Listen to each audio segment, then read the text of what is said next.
There you are. Welcome back to the Spacebook. We've been expecting you. Talking...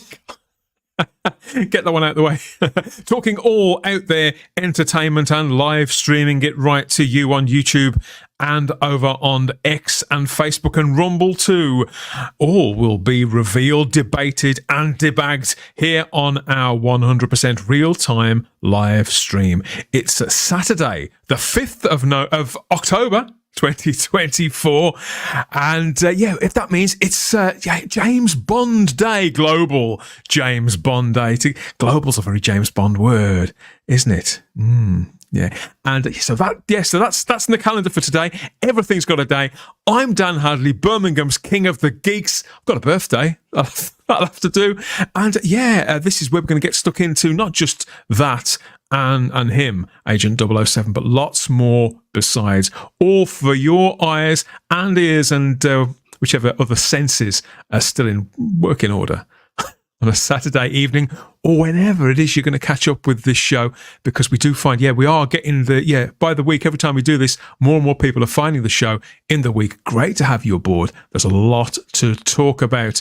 Okay, so this is where we're going to be delivering a kill shot directly to your weekend. Bang on target. Nobody does it better than these guys too, my team, my esteemed panel of double O's. First of all, let's bring him in. He's almost as big a James Bond fan as I am. I think he is anyway. Some of them. Now and again, it's the mega geek, Ian David Deers. Hello. Yes, I am a huge fan of James Bond. I'm a very big fan of James Bond. You are. In fact, you had some soundtrack CDs out last week, didn't you? Yeah. I'm a big 00 fan. I've still got them. They're over there. But I'm looking forward to this. Are you a fan of the old idea about having like Alien Day, James Bond Day, Star Wars Day, everything with the day? It's stupid, but the James Bond Day deserves it because they've been around. James Bond's been around for a very long time. He's given so much joy to so many people in the world, so it deserves that accolade. Things like, I don't know, Shaun of the Dead Day or anniversary Shaun of the Dead. It's like no, you don't deserve that. But there you go, James Bond definitely. Where will it end? Yeah, no, I'm quite into this one. I think, because it's had such a massive cultural impact, I think this one is absolutely fine. What do you think, John? Oh, for me, James Bond Day's every day. So it's not one unique day. It's on or something is connected with Bond. Pop down the shop for a paper. You're doing that? Yeah. Very suave, combing my hair. So it works brilliantly. Avon lady pops round. Hello.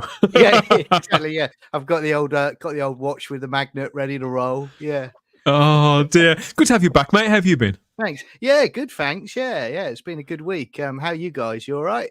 Not too bad. Have you been practicing your eye raise when you tend to be Bond?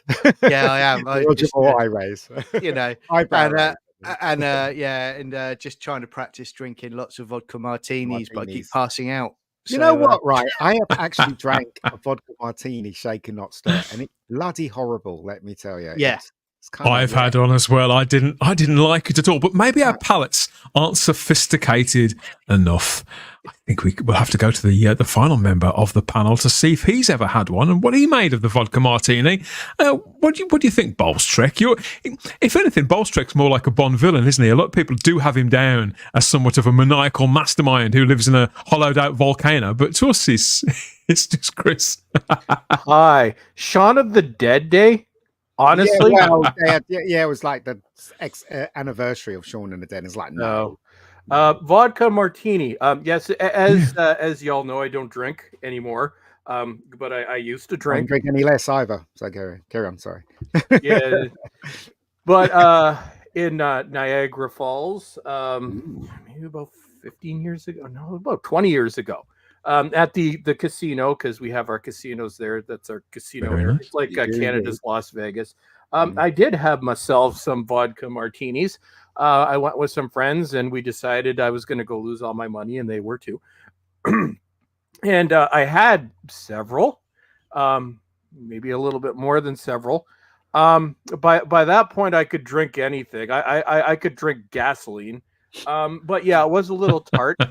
But if you want a bad hangover, good Lord, I thought I was going to die. So yeah, I did have it back in my drinking days. Now a drink for me is like ginger ale. So yeah, shaken, not stirred. I don't care. It's like gasoline.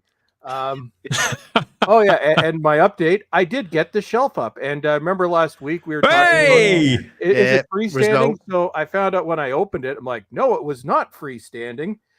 So it's a very large, very wide shelf.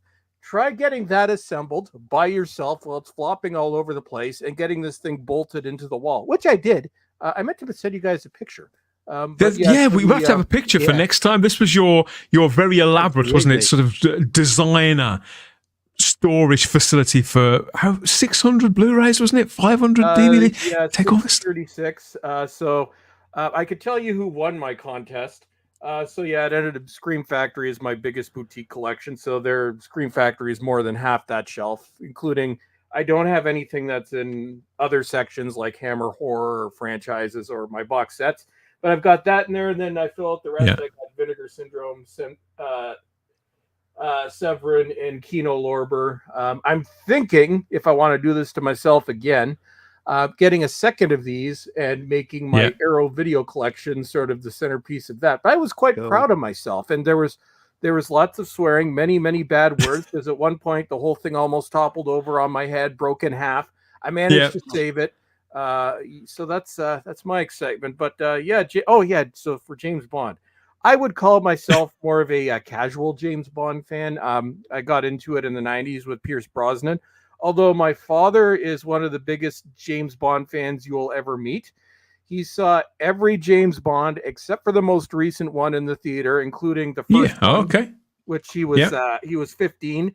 My dad was such a James Bond fan that he tried getting my grandmother to buy him a tuxedo because he wanted to look like James Bond. And him and my friends lived and breathed James Bond. He saw every movie several times. The one that he did not see in the theater was the most recent one, because it was during the whole thing, which still probably can't be mentioned. Yeah. Although he did, I warned him, like, Dad, you're not going to like what they do with this. So what could they? You're not going to like it. Be warned. So I bought him the 4K. I'm like, okay, you're going to be mad, so I'm just going to leave this to you. You watch it.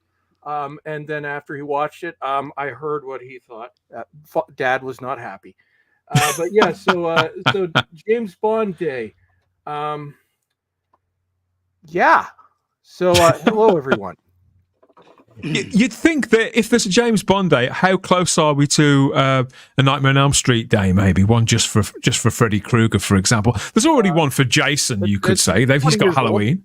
20 years old. Friday the 13th. So I'm getting Jason and Michael Myers mixed up. No, Michael Myers has got Halloween. It's 40 years old. I can't do math. Nightmare on Elm Street is 40 years old this year. Is Nightmare on Elm Street 1, 1984 to this day. Really? One of the first horror movies I ever saw. Scared the living insert blank word when I was a kid. And it's one of the few that still rattles me now. None of the other ones do, but there's just something about that first movie. Dan, we're going to have to do a Nightmare on Elm Street Day of our own at some point.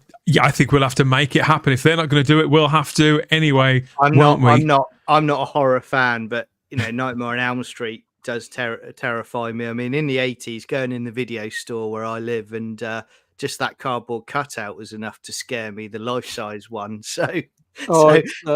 I keep saying we should do a watch along of Terrifier, but I don't think anybody here. Ian might join me. They're showing that in Cineworld. They're showing 1 and 2 together, and then they're showing 3. I think it's for Halloween, the October. You might like it, Ian, time, just as an independent filmmaker, because these are very independent. It is disturbing. If you've ever wanted to see a naked clown wearing somebody else's face, this is the movie for you, literally. but no, Ian, I think just from a filmmaker standpoint, if you can set aside what you're actually seeing, you might enjoy it. As for the rest of you, if you're squeamish, no. We'll talk about kittens instead. Well, didn't someone put a tweet up? I don't know if it was they were playing around or not, but they showed images of cinema seats and they said, new Terrifier movie.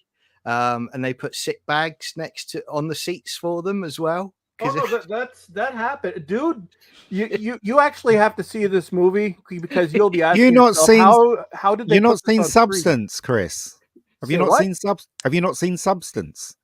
I will see it when it comes out on physical media. That is right up your street. Oh, I know. I want to see. Take it from I me. have no time to go to the theater, and a movie here costs like $50 now. So You see- physical. okay. I don't even know if I'll get to see Terrifier 3 in the theater. But no, that's on it. And Ian, I believe you recommended to me Longlegs. Yes, Longlegs is I enjoy. Yeah, awesome. we're going to be talking about Longlegs later on in the show. Yeah, we're going to have a big night review of Longlegs from the both of you and see what you think about all of that. So please, everybody, if you've seen that movie, you want to see that movie, stick around for that too. By all means, here at the Spacebook, talking all out there entertainment in movies, TV, and across comic books and anywhere else. If you can geek out about it, apart from sport, obviously, got to draw the line somewhere. If you can geek out about anything else, then it's fair game for us here as a panel of lifelong geeks, joined by doubtless many, many more there in the live chat over on YouTube, on Rumble and X and everywhere else. So thank you for being here, everybody. And if you're a Bond fan, then make sure that you don't move a muscle. Yeah, you may get picked off and you may miss a morsel. Another morsel of our Bond coverage. So yes, it's James Bond Day as of time of recording, and this celebrates 62 years since Dr. No's premiere. So this is the movies, not in literature, not the novels. James Bond Day, the 5th of October. So it's an annual celebration of cinema's most beloved secret agent, I suppose. I can't think of any that's bigger. And in celebration of this, so all of the James Bond movies are going back up, I should say, on Prime Video, on Amazon Prime. So they've put out this new sort of, well, I think I've seen the artwork before, but this new poster for James Bond Day. And they're all back today. I didn't know they'd even taken them off. So Amazon is the home now of the James Bond franchise. And they've added some new extras to this as well for the people who are allergic to physical media, Ian, because it is, we're told it's dying. We talked about it for 2.5 hours last week. For the people who are allergic to physical media, it is ideal that all of these movies, these classic movies, are streaming in the one place, isn't it? It is, but unfortunately, it depends on where you are, what kind of stream we would get. Yeah, normies will watch the film and it'll be fine. But for me, when I'm watching it, if it doesn't look the best as it can be, I'm just like really disappointed. You're right. I've noticed that that they have got all the films up, but you still have to pay for them. It's really pointless going, we've got all the films, come and see James Bond, and you have to pay £3 each. Even you have to pay for Dr. No, for Christ's sakes. You know what I mean? It's stupid. You might as well just watch what's that, Freeview, and watch a couple of Bond films on that. Do you know what I mean? And like you say, but I mean, no I suppose for people such as yourself, Ian, you're a massive Bond fan. I think you are as well, John. I am. Yeah. We've seen them so many times now. We've upgraded on physical media, and we know every little corner of them. Yeah. But for a great many people, they are films from their childhood, and they're kind of archetypal beer and pizza movies, and perhaps they're not bothered in the same way that we would be, mate. I think it's look, the way, and I'm speaking for all of you here, the way we enjoy James Bond films will never be the way the youth of today, The youngins, the youngins would enjoy James Bond now. I mean, James Bond it came at a time where, like a car flying from one bridge to another was amazing to us. Do you know what I mean? Going to other countries was amazing. Learning kung fu was amazing. You know what I mean? And, seeing a car fly or a car go underwater was just absolutely mind blowing. Just the flag parachute as well. Exactly, iconic. But for kids today, they've seen all that stuff, so it doesn't have the same resonance as it does with us, if you know what I mean. No, I suppose not. I mean, for all that we've said about James Bond Day and the fact that everything's got a day now, they've been doing this since 2010, so that's quite a long time. The franchise hit its 50th birthday that year. It tied in with the release of Skyfall and that documentary that they put out as well. That was, I think it was Everything or Nothing, the story of 007. That's up on Prime. That's up on Prime as well. So over on Prime, they've brought back the movies. Yeah, they're charging for them by the sounds of it, but they're also putting out some new content for old war horses like you and I. So there's 007 Destinations here, right? A never before seen featurette. There's another one called 007 Action. with a guy called Chris Corbould, who was he's been involved in it for a very long time, hasn't he? In the James Bond films, apparently he's the stunt driver. Yeah, but he also coordinated a couple of films. I think he was in charge of GoldenEye, the stunts in GoldenEye. So he's been with the company for a very long time, Chris. So it's cool. It's cool. There's another one on 007 design, which is very much up my lane, John. That's the stuff I'm most interested in. The clothes, the gadgets, the sets. Those amazing sets, particularly from the 60s and the 70s. Who was the designer again? I can't remember. Ken Adam is the one I always think of. But there are there are 3 or 4, aren't there? Like sort of big names. Yeah, and I know, me and Ian talked about it a few weeks ago, but those sets where and the scenes in the Bond movies where you had Bond with Q. And it had his lab behind him and the gadgets that he was working on. It's just iconic, isn't it? It's just, that's what you want from a Bond movie, just to set you off on your journey. I love it. It's just, don't do it anymore, give us that back. Yeah. Yeah, they don't do it anymore. We need it back. With Ken Adam, you always know it's a Ken Adam set because his thing is having slanting walls. So if you watch Moonraker, the walls slant. What is it? All the films that he designed, he has slanting walls, and he loves doing that. So I don't know if you've noticed that. I have noticed that, yeah. But it was the era of the original Batman TV show as well, wasn't it? Where they used to do the Dutch angles. yeah. So if they couldn't make the angles. If they couldn't afford the slanting sets, then they would just slant the camera. Is that what it was? No, sorry, carry on, Chris. Sorry, mate. No, I'm just saying. It did die in the '60s. Have you ever seen Battlefield Earth? That entire movie is a Dutch angle. Awesome. I remember. It's awful. Another thing about Bond films that I really love, as a kid, you knew those things were models.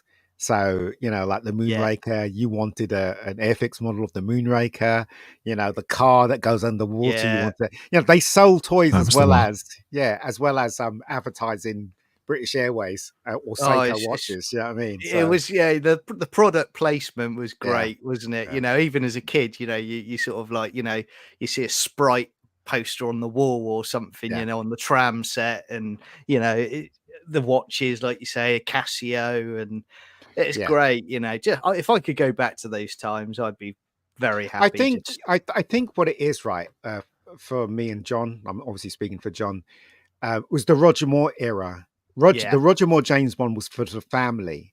Do you know what I mean? So you could take a whole family with you and you wouldn't be disgusted by things. And there wasn't too much adult stuff in there. It was well balanced, the danger. It was all for family. But then when it went from Sean Connery to Roger Moore, obviously Sean Connery was more for adults. And then it went back to Dalton, and Dalton was more for adults. And that's how it stayed beyond that point until Pierce came along and made it a bit more family friendly. I love Pierce's Bond. Yeah. The legacy of James Bond there, those fabulous actors, all 6 of them. Yes, some of them stuck around for longer than others, of course. We've all got our favourites. Well, have we? I don't know. I'm not sure I can pick a favourite Bond, Chris. I would have to say, for me, I think Pierce Brosnan, because I was introduced to Bond in the 80s with Roger Moore, but didn't really get into it until I saw Goldeneye in theaters in 95. Although Pierce Brosnan, I think he's the 3rd shortest Bond with 4 films compared to Dalton's 2 and to Lazenby's 1. I would have to say, even though he had 1 good movie and 3 not very good movies, for me, he was still the definitive James Bond. And for me, I also look at everything from the eye of physical media, because I'm the physical media guy. While we were talking, I counted. So between me and my dad, we've owned the James Bond movies on 5 different formats. So CED, A View to a Kill, was one of the last movies released on CED. We had recordings on beta, then we had them on VHS, then DVD. Now I bought my although it's actually for most disappointing packaging ever, my James Bond set, which is the sort of the repackage of what was the 50th anniversary, just plain white packaging. But to anybody who's in Canada, rather than paying Amazon extra money to buy each movie, I just checked on Amazon. I bought that set in 2019 for $83. I just checked it now. You could buy the set, so it doesn't have the most recent one, which I don't really care if I have that one, although I have it on 4K. But no, you can get all the James Bond movies in Canada on Amazon right now for $80. So don't give Amazon your money to buy these individually, because that's just stupid. Buy the Blu-ray set, and there you go. It's like $80. So somebody do the math. That's only a few dollars a movie, and the transfers they're average. Most of them were done in the late 2000s. The James Bond franchise has been released a couple times on Blu-ray, so they're old transfers. I don't know if I'd buy them on 4K, because I could imagine that set will probably be like $300, and I just can't justify that when the ones that I have are perfectly fine. But for my James Bond, Pierce Brosnan, I think the definitive Bond, Sean Connery, Roger Moore, especially near the end, hung on a little bit too long. I don't even remember Lazenby's movie, and Dalton was dark, but his movies were a bit twisted. It was Bond Goes Dark.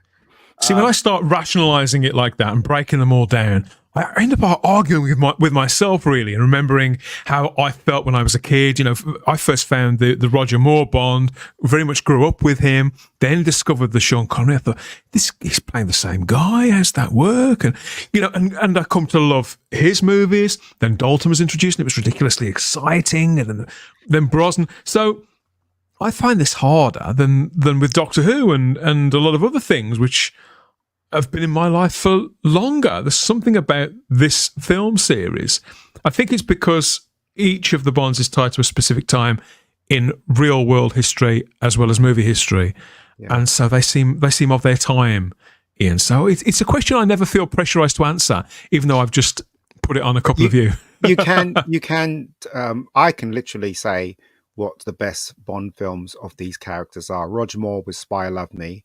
What's his name? Who's the last James Bond? I can't remember his name now. Craig. Craig was Casino Royale.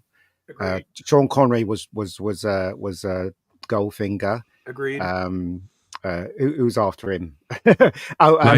Lazenby. Sorry, it wasn't a bad film. He just wasn't. It's a great movie. It's a great movie. I love it. Good. He wasn't good. What's his name? Timothy Dalton was Living Daylights. I thought Living Daylights was slightly better than License to Kill. Yeah, I agree. Did I miss one? Yeah, you missed my James Bond. Although it's pretty obvious. Brosnan was Tomorrow Never Dies. Really? Tomorrow Never Dies is the best Bond film he ever made. I do like GoldenEye though. GoldenEye, dude. Okay, no, GoldenEye was spoiled because the music was terrible in that film. But it was awful. That's what spoiled it for me. What I love about GoldenEye is the fact, and this is me being a geek. I love the fact that they had Sean Bean's 00 in it, who was basically, they built it up to be like, right, maybe he's better than Bond. And those two going at it, I really enjoyed that element of it because, for me as a geek, throughout the series of Bond movies, you always heard about the 00s, or you saw one got killed at the beginning of Octopussy, but you never saw, another 00 sort of really going rogue. And I thought that was great, So I want there was the 00 that got killed in the beginning of Live and Let Die. Got stabbed at the side. Well, you know what? Every time we talk about Bond, on these shows, every single time, Ian, not only does Bond do very, very well for us, it flushes out the Bond fans, but also I always say the same thing, which is there are only 3 Bond plots: mad scientist, femme fatale, Bond goes rogue, and they tell those 3 stories in rotation, and I don't want any different. No, you forgot Bond goes to space. Just brilliant. Absolutely brilliant. Big James Bond fan. I think a lot of people in the live chat probably are as well. So chip in with your favourite movies and Bonds. The reason why I say Tomorrow Never Dies Pierce Brosnan's the best is because. Go- Sorry, hold on. Do you want me to show that again? There you are. Yep. Great CD. You're too quick for me. The Tomorrow Never Dies. The reason why I say Tomorrow Never Dies is good because Piers was far more comfortable in this one than he was with GoldenEye. When you watch GoldenEye very carefully, you can tell he was nervous. He was trying to make Bond work. But when you saw Tomorrow Never Dies, and especially the whole way that whole film plays, it's just so good. He's got the car, he's got the watch, he's got the good looking girl. You know what I mean? Everything that Bond, he had Q. Everything that Bond was called Stamper. Yeah, exactly. Everything that Bond was in that film for Pierce Brosnan, and I love that film. The bike chase, the everything about it was amazing. I found anyway. So we have flushed out the Bond fans here on YouTube. And X and Rumble. Not yet, I don't think. We've got to hi everyone there from Lord Thoth who's here with his wrench. Thank you for modding for us again, Lord Thoth. And yes, several other Bond fans reporting for duty, including Neville there. Good to have you back with us, Neville. And Stephen Brannick too just says, hi, everyone. Michael Q admits that he, in fact, is Blofeld. He's here in disguise. And we've got Matthew Butterfield in as well, who's not under an assumed name that we know of. Maybe that's a cover name. We'll never know. Never going to know, really, are we? I hate vodka, confesses Lord Thoth. Yes, I don't like it either. I have to. Neither does Stephen Braddock. Who likes vodka? Hands up in the live chat. There must be somebody. Sean Connery is the godfather of the James Bond franchise, says Michael Q. Yep. And Stephen Braddock said the first Bond film I saw was Live and Let Die in 1973. Brilliant. God, blimey, that's I think we will all remember our very first Bond film. What was theatrically? Certainly, the first one I saw at the cinema was View to a Kill. Was it? Back in 1985, Wow, it's a bit late. You came late into the Bond thing, didn't you? Same as me in the cinema, I saw, when I went to see Bond films, it was always double bills. I think the first film I saw, the first James Bond film I saw was a double bill, was Live and Let Die and what is that one? The one that came after it. Live and Let Die and... Man with the Golden Gun. Golden Gun. Yeah, it was a double bill. So that was the very first time I saw a Bond film in the cinema. But they always used to do double bills and stuff like that. So, I mean, you never got that? Again, I've said to you guys before about the Brosnan era. It's happy memories for me because I was working up UCI cinemas up the road, and where they used to test the film that came in, I would just sit in the cinema by myself and have the whole cinema to myself watching Tomorrow Never Dies, World Is Not Enough. You know, it was just great. You know, and I got to see all by myself Pierce Brosnan water skiing over a tsunami. You know, which was terrible. It was a terrible effect. It really was. But you've never forgotten it, though, have you? You've never forgotten it. You know, I've bought this franchise so many times as well on physical media, just the same as you were saying earlier on, Chris. You know, I had the VHS tapes twice. DVDs, started on the Blu-rays now. The thing is, I mean, the franchise, obviously, it continues to roll on, and I've got my favourite films just like anybody else. But I have to admit that when it comes to the latest movie, No Time to Die, which amazingly that was being filmed exactly 5 years ago. Now I've got this on DVD, which I was gifted, and it's still in its cellophane. Now I did see it at the cinema, but it's still. I've never unwrapped it and rewatched it so it was released about 3 years ago, and I've never gone back to it. So we'll muse on why that may be a little later on. But not only because I am hoping to get the whole set on 4K now. I've got a 4K player and everything like that. So I think, I want them looking their best. I'm happy with it. The one movie my set doesn't have because that wasn't out yet does not include that movie, and I'm perfectly happy with that. Yeah, I don't consider that James Bond. I have it, but it took me, put it this way, it took me a few days of speaking to counsellors to get over that. I'm not going to be churlish about it. I enjoy the film. I do think it's a good film, generally speaking, but yet it was a deflating experience, and therefore I've never gone back to it. Whereas previous Bond films, I've been counting. They've always been pre-ordered. Bought them first day of release. I've got back, furiously tore the cellophane off, and watched them. Well, rewatched them that night. I didn't do that this time, so I don't know if that was the same as your experience. Anybody out there watching along? We're going to come back to Bond a little later on in the show, because of course that last Bond film, it finished just the same as all the others. If you were there right to the very end, not that ending, the very ending, we had this flash up on screen: James Bond will return, which of course begs the next big Bond question. Okay, if James Bond will return, then well, when?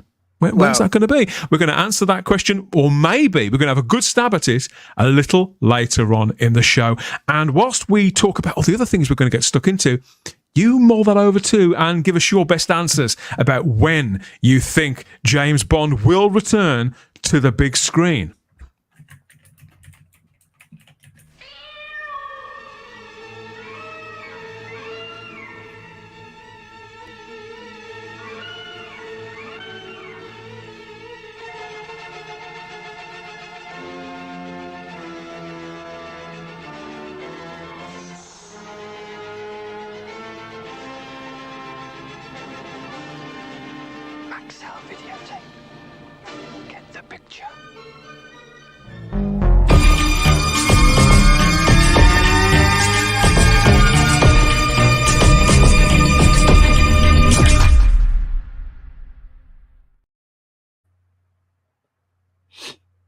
From one epic to another, before we check in with what's going on in the cinema, John, I understand you've been going back through TV history to catch up with an old favourite, haven't you, in the last week or so?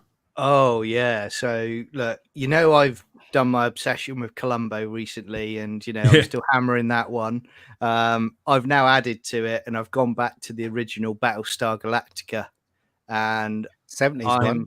Yeah, Oh, so one. I'm in my happy place again with it. It's really good. I mean, to let you know, I finally tracked it down, but I couldn't get this at the time, but I managed to get the Blu-ray remastered let's have a closer version. look at that. Yeah. So I got that through this week. So I've been in my zone with it, really. Oh, what a great box as well. Is that the UK release, or have you had to go overseas? No, it's US, but it's multi-region, so you haven't got a problem with it. It'll play. So nice one. I've been getting into that. I absolutely love it. By your command. Exactly.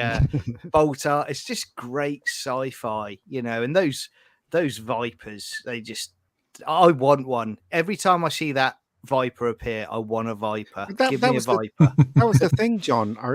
That's what I've said this before. When we had shows like this, right, as kids, you look at that Galactica ship, you go, I want Fantastic. that. Yeah. And then suddenly it'll be out in the shops as a toy, and you'd want it. You know what I mean? Yeah. It's like they knew exactly what they were doing with the Vipers and everything. Exactly right. And I think from memory, was it Buck Rogers came after Galactica? Yeah, directly after. Because they were going to rebadge a lot of the ships for Buck Rogers, weren't they? At one point, they reused a lot of the visual effects. It's definitely got the same sort of style. But this was such an exciting series when it first premiered. It seemed impossibly glossy and big, but it was slightly before your time, wasn't it, John? Yeah, it was. So I started watching it as a kid when it was, they cut it into a TV movie. That's how I first watched it in the early 80s. But I think I love the remake, the Ronald D. Moore Battlestar Galactica, but this is Battlestar Galactica for me. This series wins. I just love Benedict. So now, because arguably the remake was far more successful, both creatively and critically. Yeah, but it's just the strangest thing. When people say Battlestar Galactica to you, which version do you picture first? I picture this version first. So do I.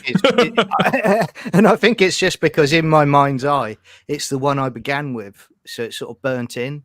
Yeah, just a little information on Battlestar Galactica. I never really liked Battlestar Galactica because I was a Star Wars fan, and I always thought this ripped it off. But that's by the by. Well, it was, it was a rip-off. When they did Star Wars, they created remote control cameras so they can repeat a move. and so that's what they used to do. They used to program the cameras in. So when they got to Buck Rogers, they just programmed the camera to do the same move. That's why, when you watch Buck Rogers, you see the ship flying the same way as a Viper. Yeah. And as a as one of the Cylon Ian, was ships. that pioneering technology, It was, or was it technology that they'd been using in films that was finally affordable on a kind of TV budget? Star Wars was John Dykstra, was called Dykstra Flex. John Dykstra actually created that kind of thing for the camera, but obviously he was hired to do Battlestar Galactica, so he just used his camera. And then I think Universal was allowed to use his technology. So when they did Buck Rogers and stuff like that, they just, programmed the camera in a camera. Because the special effects on the original series of Star Trek, for example, which I know was a good 10 years before, they weren't done like that, were they? They were guys holding things up with rods and things like that. No, it was done the same way. Was it? I think John Dykstra and Doug Trumbull did the effects for Star Trek: The Motion Picture. So I think Doug Trumbull did some remote control stuff. I was thinking more for the TV show and on a TV budget, because there weren't that many sort of spacefaring shows. Yeah, more so specifically in television. I was thinking really. Yeah, but I mean, the 60s they did blue screen, didn't they? So they would have the camera on tracks, and they move the camera towards the model, and it looks like the model's flying towards the lens. They used to do it that way, but it still looked good. The 60s Star Trek still. But there's less than 30 episodes of Battlestar Galactica, isn't there, John? But there's quite a lot to feast on, and you could say shows like this, they hang around for a little while, and you think, oh, why? Particularly when you're a kid, you think, why did they have to take that off? Yeah, but perhaps they did all they could with it. I don't. But how are you finding it? Is it just an exercise in nostalgia, or is there something else to it? Still great. I love the effects of the the lasers, the fights, and they're reusing the same scenes again and again. But I still love it. I think the characters are really good. I know there's all this cool these days about you've got to have a diverse cast, but they had it back then. They had the colonial women that were fighters, and the Vipers, and it worked really well. The Cylons just look superb. I always thought these were cooler than the Stormtroopers at the time. And I will say, watching it back again though, as a kid and growing up, I always thought to myself, for anyone that's seen it, how can the president of the colonies be so stupid to send a defenseless fleet out against the Cylons as a peace treaty? But then in the current political climate, I can now completely understand how that can happen. Yeah. Because, there's idiots everywhere, but it's just, I can't remember. I mean, you guys will be able to tell me when this came out originally, because they did put it in the cinema, didn't they? Start with. They did both. Confused the hell out of me. Buck Rogers and Battlestar Galactica. But Battlestar Galactica was in the cinema. They championed Sensurround sound, so they were selling it on Sensurround sound as well as putting the thing and make it into a movie. So that's how I first saw it. Yeah. So I mean, because it's interesting in a way, because they did this and they have released this on 4K. The beginning. What I call like the first two parts, where it's like they set up the colonies being wiped out. And it's, Ronald D. Moore did the similar concept when he brought it back, didn't he, in the early 2000s. But it's just, if you're tired of stuff that's on at the moment and you want something fresh that you could just relax and just get the enjoyment from, go back and watch this original series, because it's great fun. And I think Dirk Benedict as Starbuck and the guy that's playing Apollo. Richard Hatch. They're so engaging on the screen, and the guy that plays Boomer. They all work so well together. You got the iconic Lorne Greene as Adama, who is great. It's such a good series. And I will say, Dan, this set also includes Galactica 1980. Which is really? Travesty of a series. Well, I've got that. I've got that as well. Evidence. I've got them both on DVD, and a few years ago, somebody offered me a Blu-ray set, like really, really cheap. They just didn't want it anymore, and at the time, I was that into the new version. I thought, well, I don't want that. I've already got it on DVD. But now that the remake has wrapped up and that's gathered dust, and when I think back to Galactica, it's actually that one that I prefer to watch, and I really regret turning down that offer of the dirt cheap Blu-ray set. So I'm probably going to have to tap you up for a link to that, because if I watch, I want to see it again. I want to see it looking its very, very best. It looks fabulous. Well, that again, when they've got Galactica 1980 in it, I'm glad they've done that, because there will be a trial at some point for crimes against humanity, and Galactica 1980 is one of those crimes against humanity. It is. It was one of the biggest and most expensive shows on TV. I mean, Glenn A. Larceny created it, as we used to call him. He ripped off Star Wars, and that's what he made. What you call it? They did get sued, didn't they? By Lucas, but there was court action, certainly. Yeah, George Lucas couldn't win because really, I mean, whatever. But I do like the Cylons, but I only watched a couple of episodes of Battlestar Galactica. I was never into it because, again, I was a Star Wars. I was thinking it's just a rip off of Star Wars. I watched the film in the cinema, and that was about it. It's quite dark, because if you watch that first cut, at the end of it, the what I liked about it was there were these kind of almost like reptilian, almost like octopus like aliens that were in control of the Cylons, and at the end you had Boltar being executed by a Cylon. The Cylon pulls the sword out to kill him, but then he's back in the series. It's back in the series. So really weird. Yeah, so it's such a good show, and I think, like you say about toys, that they did release toys at the time, and they were great. I had some. They were hard to find. In my experience, they were hard to find, but they were lots of fun. Yeah, they were. But the ships, this wouldn't have happened without Star Wars. It's unarguable. Sorry, but the fact that you could come back to it after all this time, John, and I could just tell by the joy in your voice what you're getting out of it. It's and to mix up the series as well, because you couldn't get a more different series between this and Columbo, could you? But to be watching them sort of in tandem. Well, I mean, jumping quickly to Columbo, Gary Akers did say to me, he said his favourite Columbo episode was the episode on the cruise ship. And I have to agree with him, because I've just watched that one.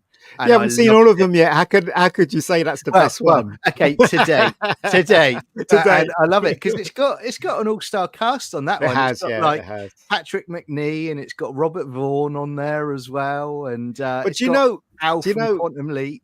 Yeah, but do you know what really just grated with me is they were on a real ship, and his hair kept flying all over the place. Like, it just really grated with me. I was like, I know what you mean, because this would be you from a director as well. But when they're on the deck and they're talking, and you can hear the gusts of wind, it's really the vocals are down, the audio's down quite a bit, isn't it? But it's great. Lord Thorpe is clearly a big Battlestar Galactica fan there. He says, I love BSG. I love Battlestar Galactica, and I was gutted when it was cancelled. So Stephen Braddock, a lot of school kids were at the time, because it was years in between Star Wars movies, Chris, and then you got this sort of slimline version in hour-long chunks on the telly for a couple of years. Well, my crime against humanity is I've been getting yelled at as long as I've been on YouTube for the fact that I still have not seen any of the Battlestar Galacticas. Actually, the set that John has, I've had that. It's been in my Amazon cart as long as it's been out. And I will see it at some point. We're going to have a debrief on it, Chris. We are, definitely. Although the one thing that I know is Galactica 1980 is terrible. Even I know that. I've never heard a good thing about that show. But it's it's like Stargate SG-1. I've never watched that either. There are these that's a good show. 2000s that I need to watch. Although I look at it as there's nothing good on TV anymore, so this will give me something to amuse myself with. Yeah. I even liked Galactica 1980 at the time. I was obsessed with motorbikes and the sort of flying space bikes in that. So it worked for me. I go back to all of them, and I have a good time with Super every Kids. episode of both series. Yeah, I do. Super Kids sincerely bouncing up do. into the trees, and But they always spoil it, though, don't they? Because Battlestar Galactica, as far as I know, because I never used to watch it, was good, and then suddenly they did something and it became really terrible, or they ran out of money, whatever. It's the same thing with Buck Rogers. The first season of Buck Rogers was terrific, as far as I remember, and then they changed the whole format for season 2, and that's when it all fell apart. I did read up on both prior to the show, and they said that Battlestar Galactica was costing something like $1 million an episode, and they then moved it. It didn't do overly well in the ratings, but then they moved it to a Friday slot, and they thought, well, we can't afford to be doing $1 million an episode for something that's not getting the ratings in. So it got cancelled, and then they brought it back for Galactica 1980, but you can tell they clearly just whacked the budget down on that massively. And I think with Buck Rogers, they changed the team. It's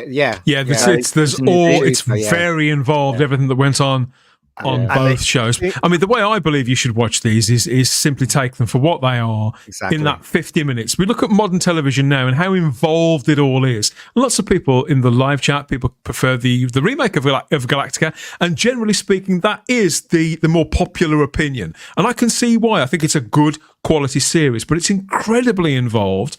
It's the kind of show that sort of keeps you awake at night because it's full of paranoia and all those kinds of things. Whereas this, you get 50 minutes, you get a bit of wham bam, you get some pretty girls, you get some scary monsters, and it's all over before bedtime. It has a certain sort of simplicity, I think. Cowboys and Indians in space. They're on a broader mission, but that never dominates the story, and everything's sort of back in its box for the next episode. There is an arc, but it's not dominated by the arc, and so it's proper pure escapism. And I think that really the more cult sort of programming goes back to that now, I think it's a breath of fresh air when we find a show that isn't dominated by masses of involved story arcs for each individual character and about 5 different sort of plot lines spinning at any given time. I think it's diminishing returns on that now, and now people just want to be entertained for an hour here and there, and then fashions change, and I don't know whether Battlestar Galactica is going to be as fondly remembered in 10, 20 years' time when Blu-rays are a thing of the past, but that's not going to be my problem. I'll worry about that when the time comes. This is the sort of stuff, as long as I can continue to go back to shows like this now and get something out of them the way that you do, John, then it's worth me. Well, it's certainly worth me sort of double dipping or triple dipping if I want it looking its very, very best on whatever format. Absolutely. And when the artistry and the costumes and the effects is it's just phenomenal. It's of its time, but it's part of the charm. It's part of the magic of these shows. Exactly right, Dan. And I think we've all talked about it before, but what I love about these shows is just the practical effects. When you see a Cylon explode, that's practical. Now they brought it back, it would be a lot more. They do a CGI Cylon, and I just love the fact that they're actually there, and all that's happening. It just grew the world and the universe for me as a kid. Really, such a special series. But that's the thing we're used to. I'm assuming kids of today, like when they're 7, 8, or whatever 10, and they're watching CGI on screen. That's their thing. Do you know what I mean? So we grew up with practical on screen. So I mean, who's to say which one's better? Do you know what I mean? I am. Lord Thoth says he's got a few props from the show. That's really cool.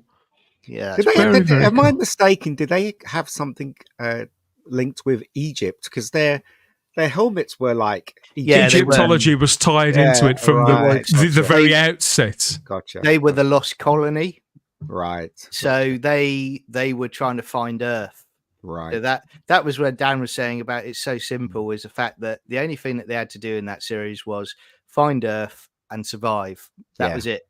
Nothing else, and it was great. Right. Old school charm, old school sci-fi. whether it's on new media or old media. It's these are the kind of things now that sort of brighten up my evenings. I think when I decide I'm spending a night in front of the TV, it does tend to be these sort of 70s and 80s shows I go back to. So thanks for telling us about that, John. And if you did head into Galactic 80 at the end of it, let us know by all means. We're going bang up to date next, though, here, because a couple of us have been to the cinema to see something in particular, something that sounds quite flavoursome in its own right and very, very different. So, stick around for that, whether you're a breast or a leg man. But this is James Bond Day, Global James Bond Day, so we'll be touching base with 007 at various points throughout this show.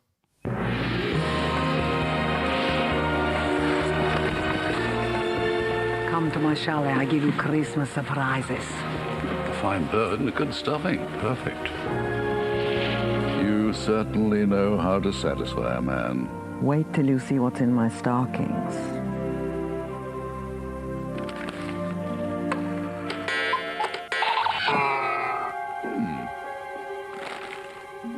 You like?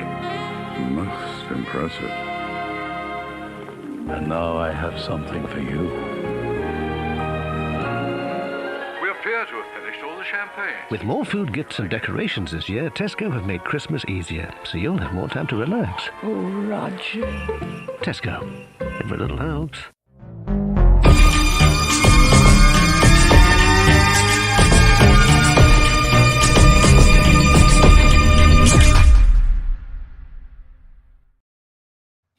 That's great. You must have paid a pretty penny for that one, Roger. You must have done. Movie icon Roger Moore there with prunella scales, camping it up in an advert from the late 90s. That was, believe it or not, absolutely fabulous stuff. Yeah, I do miss Roger Moore. He's one of that sort of crop of people from a particular time, like Terry Wogan, all these people from my childhood that are now no longer with us. Yeah, also, desperately miss them. If you're in the UK, James Bond is associated with used to be associated with Christmas. Every Christmas they used to show a James Bond film, so that's why that advert is obviously set at Christmas time. So well, there you go. A lot of us grew up watching James Bond on the TV. Of course we did, but it's made for the cinemas. The Broccolis have always maintained, the big screen is where it's at. And two of us have been at the big screen this very week to see a very nasty film, I understand. Now, it's called Long Legs, Chris. You've been talking this up for a few weeks. I've seen the premise. It does sound right up your street. So, sell it to us. What's this actually about? Well, I didn't actually see it in the theater. This came out on 4K 2 weeks ago. Oh, okay. So, basically, it's a horror thriller. And Nicolas Cage plays probably one of the most creepiest things I think I've ever seen on film. Now, I can't tell you exactly what Nicolas Cage is in this because it might spoil things. I would recommend looking at the trailer, and you'll get an idea. But it's sort of like the premises: families are being killed by other family members, and it's very gruesome. And what is causing this? And why is Longlegs, Nicolas Cage, what's his involvement in this? And it also stars Micah Monroe, who you may remember from It Follows, great horror movie from about 10 years ago or 9 years ago, 2015. And she plays a FBI agent who is investigating these terrible things happening to the families. But something's up, and something's also up with her mother, but you don't quite know what it is. But in terms of filming, and I know Ian has seen this as well, I think this is one of the most beautiful and creepy visually movies I've seen in a long time. I think it's one of the best horror movies I've seen probably this decade. And our Lord and Savior Nicolas Cage somehow managed to give us one of the creepiest villains ever put to screen. It's I've been watching what some people is that me? No, for a second I'm like, is that me watching this film? But yeah, it's and I've been watching some reviews of what other people have said about this, and a lot of them said they will never be able to look at Nicolas Cage the same way again because they will see his Longlegs character. And again, I can't go too much into it without spoiling the movie. But I think we already knew this, but it goes to show what an absolutely amazing actor Nicolas Cage is. He's your favorite actor, isn't he, Nicolas Cage? Yep. And this man, just as a side note, but leading into this, has probably had the most unique career in Hollywood history. He went from sort of some teen movies. He starred in Fast Times at Ridgemont High, not even credited. Became one of the biggest actors on the planet in the 1980s. Got into a little bit of trouble, to put it mildly, with the IRS by buying islands and castles. Ended up had to pretty much sacrifice his career because he was going to go to jail. So for a period of about 5 years, he was taking any role he could get. These movies were terrible. They were mostly direct to video. But even then, he was still giving it his all. And then came, I would say, the third cycle of Nicolas Cage, which you have to respect him for this, because this is when you know that somebody actually appreciates the craft of acting. This is somebody who used to make tens of millions of dollars a movie, doesn't even make close to $1 million. I think some of his fees for some of his more recent movies are in the 5 figures. He now does it because he loves acting. And this happened about 5 years ago, where he suddenly came back. I think Mandy was sort of his comeback movie. And the diversity of his roles, using diversity in its legitimate sense, not the annoying sense. Yeah. But it's all over. He has, in the past years, he's been in some of the best movies I've ever seen. One was Pig, which will destroy you. I think it's one of the best movies I've ever seen. It's his best movie, but it will destroy you. I can never watch it again. It like literally, if you're not a complete disaster at the end of this movie, then there's something wrong with you. But it's absolutely amazing. I like Willy's Wonderland. He doesn't even speak. He does seem back in the same sort of place he was at in the, say, between 1986, 87. He was in Raising Arizona, wasn't he? Yeah, he was. That was him. Yeah. But no, now he's doing, because his money problems have been resolved. He's now doing roles that he wants to be in. And in this week, I watched 2 different Nicolas Cage movies, both were released this year. I saw Longlegs. The other one was Arcadian, post-apocalyptic movie. He plays a father, and actually completely the opposite character of what we see in Longlegs. But again, very good performance, emotionally carries that movie. But Longlegs, I'm like, it's just one of the things that's come up with this movie is Micah Monroe. She had not seen Nicolas Cage in the makeup, and he's also a method actor, kind of off and on. But she had not seen him in the makeup. She did not know, how he was going to perform it. She'd only seen it in the script, and the producers and director of this movie have made a decision that she was not going to see Nicolas Cage until it was on film in this. So there's a scene in the final third of the movie where bad things happen, but she comes in and sees Longlegs for the first time. And apparently they were actually monitoring her heart rate because they wanted to record it just to see, how quickly it would go. Apparently her heart rate upon seeing Nicolas Cage in that makeup and just with the voice and the way he was doing it went to like 180 beats per minute. He actually almost evoked a panic attack, and you can see this. It's actually on film. So if you're a horror fan, or even if you're a fan of movies in general, because I think this movie is so beautifully and creepily shot. The 4K. That was what I wanted to ask you, because looking at the premise, the synopsis here, it does sound more like a thriller than a horror, or is it both? I look at thriller as a genre of horror. Some people will agree with me, some people won't. When you look at something like, let's say, Seven, which is considered to be a thriller, horror is anything that's actually going to scare you or disturb you, the actual definition of horror. So thriller to me, it's always been a subgenre of horror. I think it's more horrifying than modern CG jump scare fests. But it is, it's in the realm of Seven. Like it's creepy. This is a movie that sticks with you. And I know Ian knows more about directing than I do because I've never directed anything.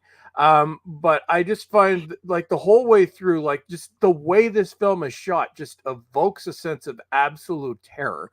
But I'd be interested in hearing what, because I know Ian's seen it. He's one of the probably 50 or so people that recommended this to me.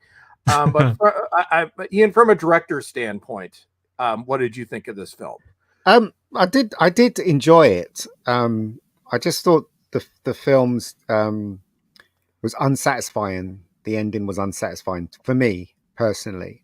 I do recommend it to people who are into horror because it's more of a horror than a thriller. Tell you the truth, I found it was more of a horror than a thriller. It's an acquired taste, put it that way. It's not.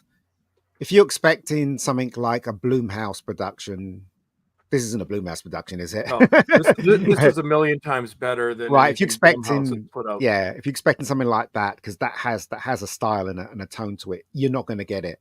This is very kind of still and very kind of creepy. Yep. Like an M. Night Shyamalan film. No. I like Shyamalan. Okay. I'm an admitted Shyamalan fan. No, I like him as well. It's all based on the atmosphere of like they have scenes in it where they're talking and it's kind of silent in the background. You know what I mean? It's kind of creepy that way. But I wasn't satisfied with the ending. I thought Nicolas Cage was absolutely brilliant. His performance was absolutely brilliant, and they do things that you never expect in the film.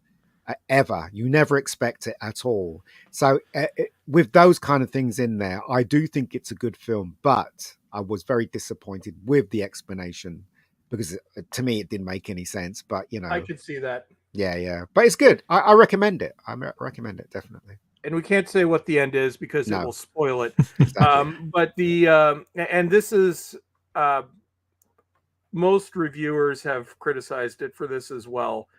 Which and in most cases it's the only criticism they have about the film.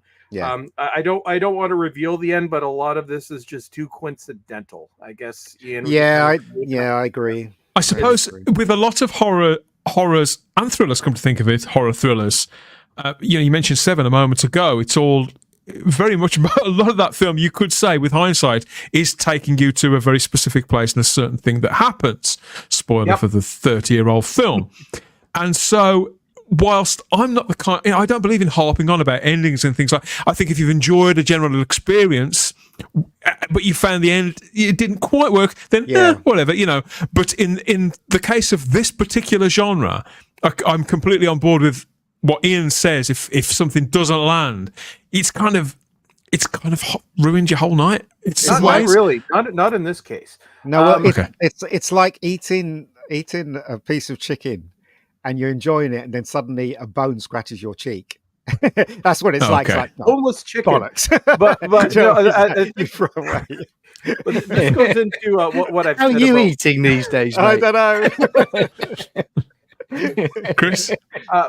This goes into what I was saying about the type of horror movies that I like best. Like one of my favorite horror movies, one of my favorite movies, period, is the Amityville Horror, not the remake. Yeah, I love the original film. Yeah. What I like about horror, and I'm a massive horror fan, although there's very little that I actually find. I find horror maybe more exciting than anything else. There's not much that I find disturbing. But what to me makes a good horror movie is not the jump scares. It's not the crap that we have right now. Like Blumhouse has pretty much everything wrong in the way they've. I could go on for 6 hours about issues with Blumhouse, even though they've done some good stuff. But this, to me, it's similar to the Amityville Horror, where films today don't build atmosphere. You have the CGI, you have like your booming mystery music, or the same soundtrack. No, this does what the Amityville Horror does, where it does create an atmosphere. I think. One of the really creepy scenes in this is early on when they're going to investigate the houses. Where one of the families have been killed, and it won't really be spoilers to tell you. But so this is a family that was killed right before Christmas. They've gone undiscovered for a month, and they're going into this house, and it just the tension when you go in there and when you actually, you do see the bodies. Yeah. But the whole tension in that scene was damn. Or when they cover any of the murders that they're studying, just the way they're shot, like it genuinely scares you. And the way Longlegs is introduced, and Nicolas Cage, you don't see a lot of him in this movie, which I like. But when he is on screen, it has an impact. So I think the best horror movies are those that actually creep you out, create a sense of horror. No, I agree. And I'm okay with the ending. But there are all kinds of horror films. There are Yep. different ways of shooting them. You got the Blumhouse, and then you got horrors that has jump scares in it, and then Yep. you have, which is, in my opinion, the most perfect horror film ever. And then you have The Exorcist, which actually deals with if you're a Catholic, it deals with that. It smacks in the heart of that, and also the atmosphere and the performances. Everything is so real in that film, and Longlegs tries to be that, but I think it misses the mark slightly because it's not as good as The Exorcist. But as I said, right, it is a good film if you're into horror, and if you're into dark horror, and if you're into the atmosphere of horror, this is the film for you. And I watch a lot of horror reviewers on YouTube, and I think a lot of them, which I tend to agree with this, putting the ending aside, because there is definitely an issue there.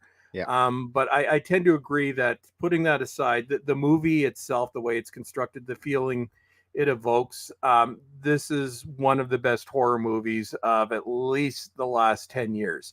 And it is good, yeah. But yeah, you're right, Ian. There are different ways of creating horror. There's a jump scare. There's my guilty pleasure, which is found footage. I know it's terrible. I don't care. I love found footage. There are different ways of doing it, but for me, this is what I like most about horror. It takes a lot for a movie to actually unsettle me and unnerving. Yeah, exactly. And when I was looking into this, Chris, I couldn't help but notice it's currently, as things stand, so we're just at the beginning of October, so we've got another 3 months of the year to go.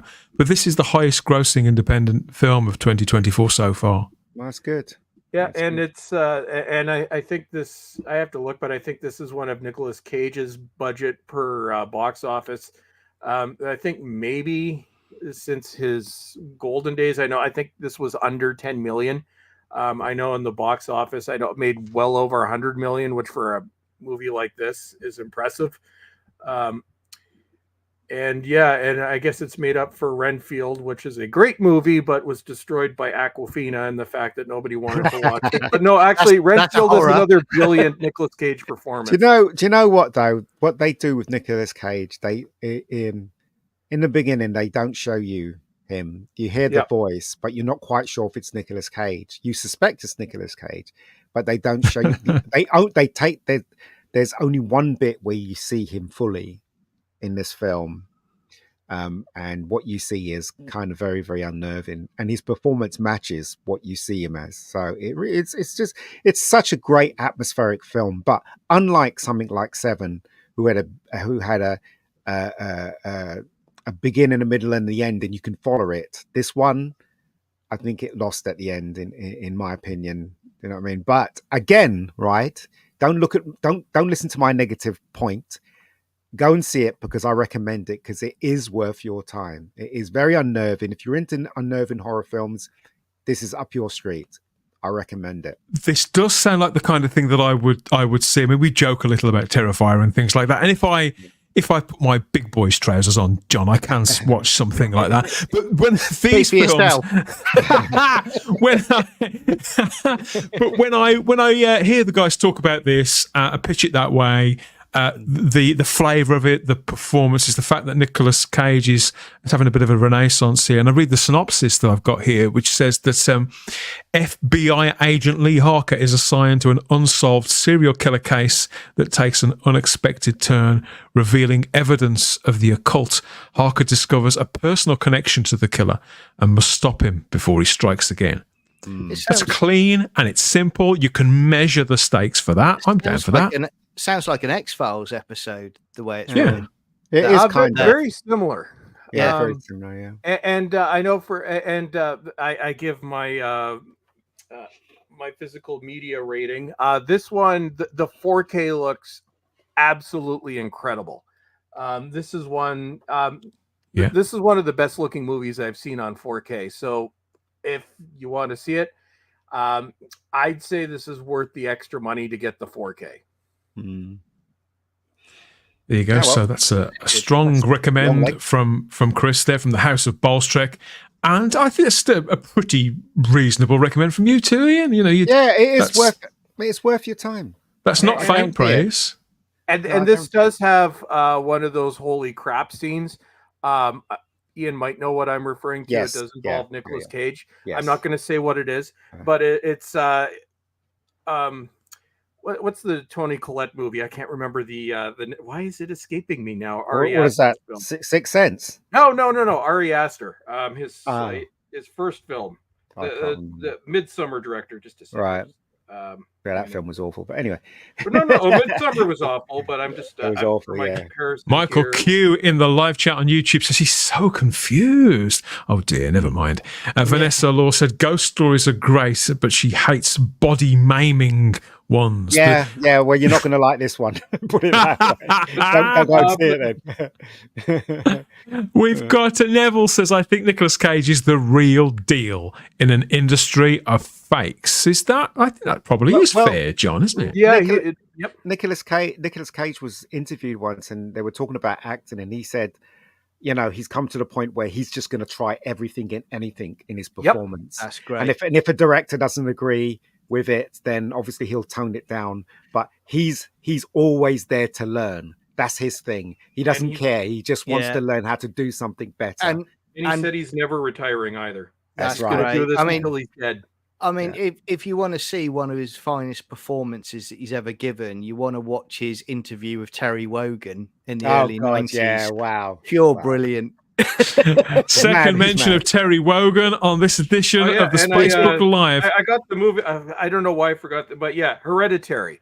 So if you've seen that, I don't know why I really remember the name, but there is one of the biggest holy crap scenes in cinematic history. I won't say what it is, but my jaw actually dropped when I saw it. This has a scene that's very similar to that. Yeah. But I mean, if I was to choose, I would choose. I'm a very big fan of the Hollywood horror. If you know what I mean. I loved Amityville, and I loved, if you can call it, Exorcist, and I love The Omen. I love those things, and these and Longlegs and that Hereditary that you mentioned. They are horror films, but they're at a different level. Yeah, they're kind of like a nasty level, if you know what I mean. But I mean. Talking about Nicolas Cage as well. I mean, I was a big fan of him. I mean, I got into him more in the 90s because being an action movie fan as well. I mean, I loved, Face Off and, I love exactly. Yeah, I love that. Put the bunny back in the box. Just great stuff, and it's out there, isn't it? It really is. He's a terrific actor. And The Rock, I adore The Rock. One of the best action movies ever made. I watch all those movies at least once a year. Yeah, they're superb. What is that line he says in The Rock? Glass or plastic? Glass or plastic. I haven't seen that for such a long time. Is that out on Blu-ray or 4K? The Rock, I haven't seen it for ages. The Rock, Rock's great. It's on. It's an early Blu-ray, so it's not a good transfer, but it's no. I don't know if that's on 4K yet or not. It's not. I know Face Off is. The thing I like about I can't remember the producer's name who did The Rock. His films always look beautiful. His films always look beautiful. The photography in The Rock is absolutely freaking awesome. It really is. That scene at the end of The Rock as well, where you've got the jets going over top and he's on his knees doing that is fantastic. It looks great. So audacious, those movies at the time. They seemed impossibly big. And everything that Michael Bay, Bruckheimer were doing at the time, and Nicolas Cage, and along with several other actors, is sort of you can't imagine that time without him and John Travolta and people like John Woo. It was all that sort of put that side to cinema then. That was his first action film, wasn't it? That was Nicolas Cage's first action film. Yeah, I think it was. The Rock. No, that was Kiss of Death. No, Kiss of Death wasn't an action film. That was not an action film. The Rock was. I honestly, I haven't seen it since it was in the theater right. 30 years ago, Okay. but I remember it as being I think he's a mob boss or something in that. What's interesting about his action persona is that he played an intelligent geek, didn't he, in The Rock? Because you remember that bit where the guy wanted to slice him up. What is it? The guy from Candyman. And he was like, "Oh, let's get to know each other. What about music? Do you like the I'm a song Beatle Rocket maniac." Man? Yeah, Do you like the song Rocket Man? Because that's it. You're Rocket Man. That's you. You're the rocket. And he presses the switch. Boom. Vanessa Law says, I really miss great cinema. Rock is just a superb film all around. Loved Face Off as well. So, it was a very specific time in cinema that people have got a lot of fondness for. And Neville says that Face Off was about 45 minutes too long. I don't know.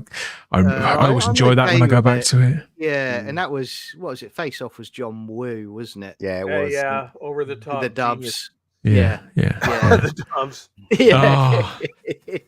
Yeah, it's made me want to go back and watch all of those movies, and I certainly want to watch Long Legs. So thank you guys for filling us in on all of that. That's not where we're going to leave Nicolas Cage, though. You'll be pleased to learn, all you Cage fans here on the panel and out there too, because we have more Cage news. So you last saw him looking like this, but in his next high-profile role, actually the way that he makes stuff, he's probably got about 6 things coming out in between Long Legs and this, but in the next one I've got pictures of, he's looking slightly more human and doesn't appear to be going all his way.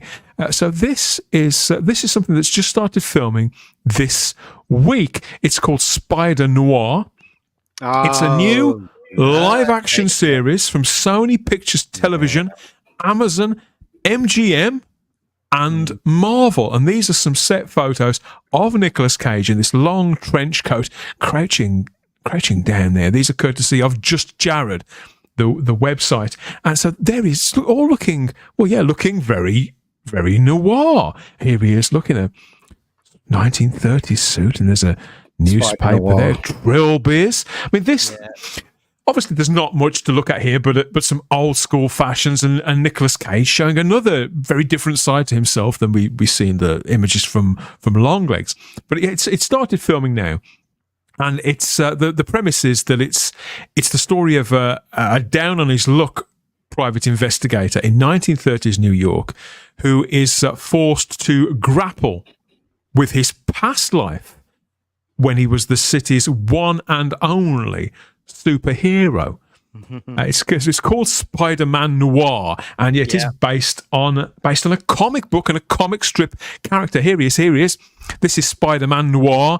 First appeared in December 2008. Now, I bought this way back then. This was a time before there were multiverses absolutely everywhere. This was a real risk for Marvel Comics at a time where they were publishing a line of books. They published the Marvel Knights line and the Marvel Max line, and this was kind of their take on what DC were doing, John, with the Elseworlds book, wasn't it? So it was a different take on Spider-Man, living in a different time with a different identity, some different but the same abilities, and they trotted out these mini-series here and there. There's been the odd series, hasn't there, of Spider-Man Noir, and it's very, very distinctive stuff.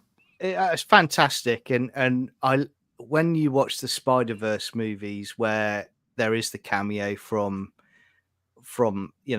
Spider-Man, it is great because Nicolas Cage voices that in there, and you could almost at some point say that he almost steals that film just because of how he portrays Spider-Man Noir, which is great. And I think from memory, Nicolas Cage has got involved with pushing for this because I think he was really interested and excited to get this one off the ground. Well, Cage is a lifelong comic book fan, isn't he? He's got a massive comic book collection, or he did have. I think he had to sell a lot of it off. He certainly had to sell his copy of Action Comics #1. That was highly publicised. I can't remember how much it fetched, but he was short of cash, as Chris was saying. Yeah, absolutely. That's for the 5 year of movies. And I think one thing that's funny about those movies as well is you had like the three actors who did direct-to-video stuff. You know, you had Steven Seagal, Nicolas Cage, and Bruce Willis. Each one of them was a Bruce Willis. We know why in the end, and it's actually a very sad story. Steven Seagal is a terrible actor and a jerk, so that's all he can get. Nicolas Cage, although it's different with Steven Seagal doesn't care when he's doing it. Bruce Willis, we know that he was declining while he was doing it, but even when he was doing those terrible movies to pay off the government, he put everything he had into every one of those roles, no matter how awful it was. But yeah, I think this is with Spider-Man Noir or Spider Noir or whatever this one is called. I think this shows that he actually does have clout again. I think is this his first TV show, Chris? I think he's done guest roles before, but I think this is his first actual TV show. I'm just looking right here. Yeah, he was in something. He was in a television pilot in 1981 called The Best Times. Never heard of that. And apparently, he played himself in History of Swear Words, which is hilarious if you've ever seen that. That was his other TV show. I think this shows that he's actually got the clout again where he can do big projects, although I don't think you're ever going to see him, and I don't think he's ever going to do big budget crap anymore, because I think for him, he's been there, done that. He wants to do projects that he wants to do, but it's nice to see that he's been cast in something like this, which is high profile.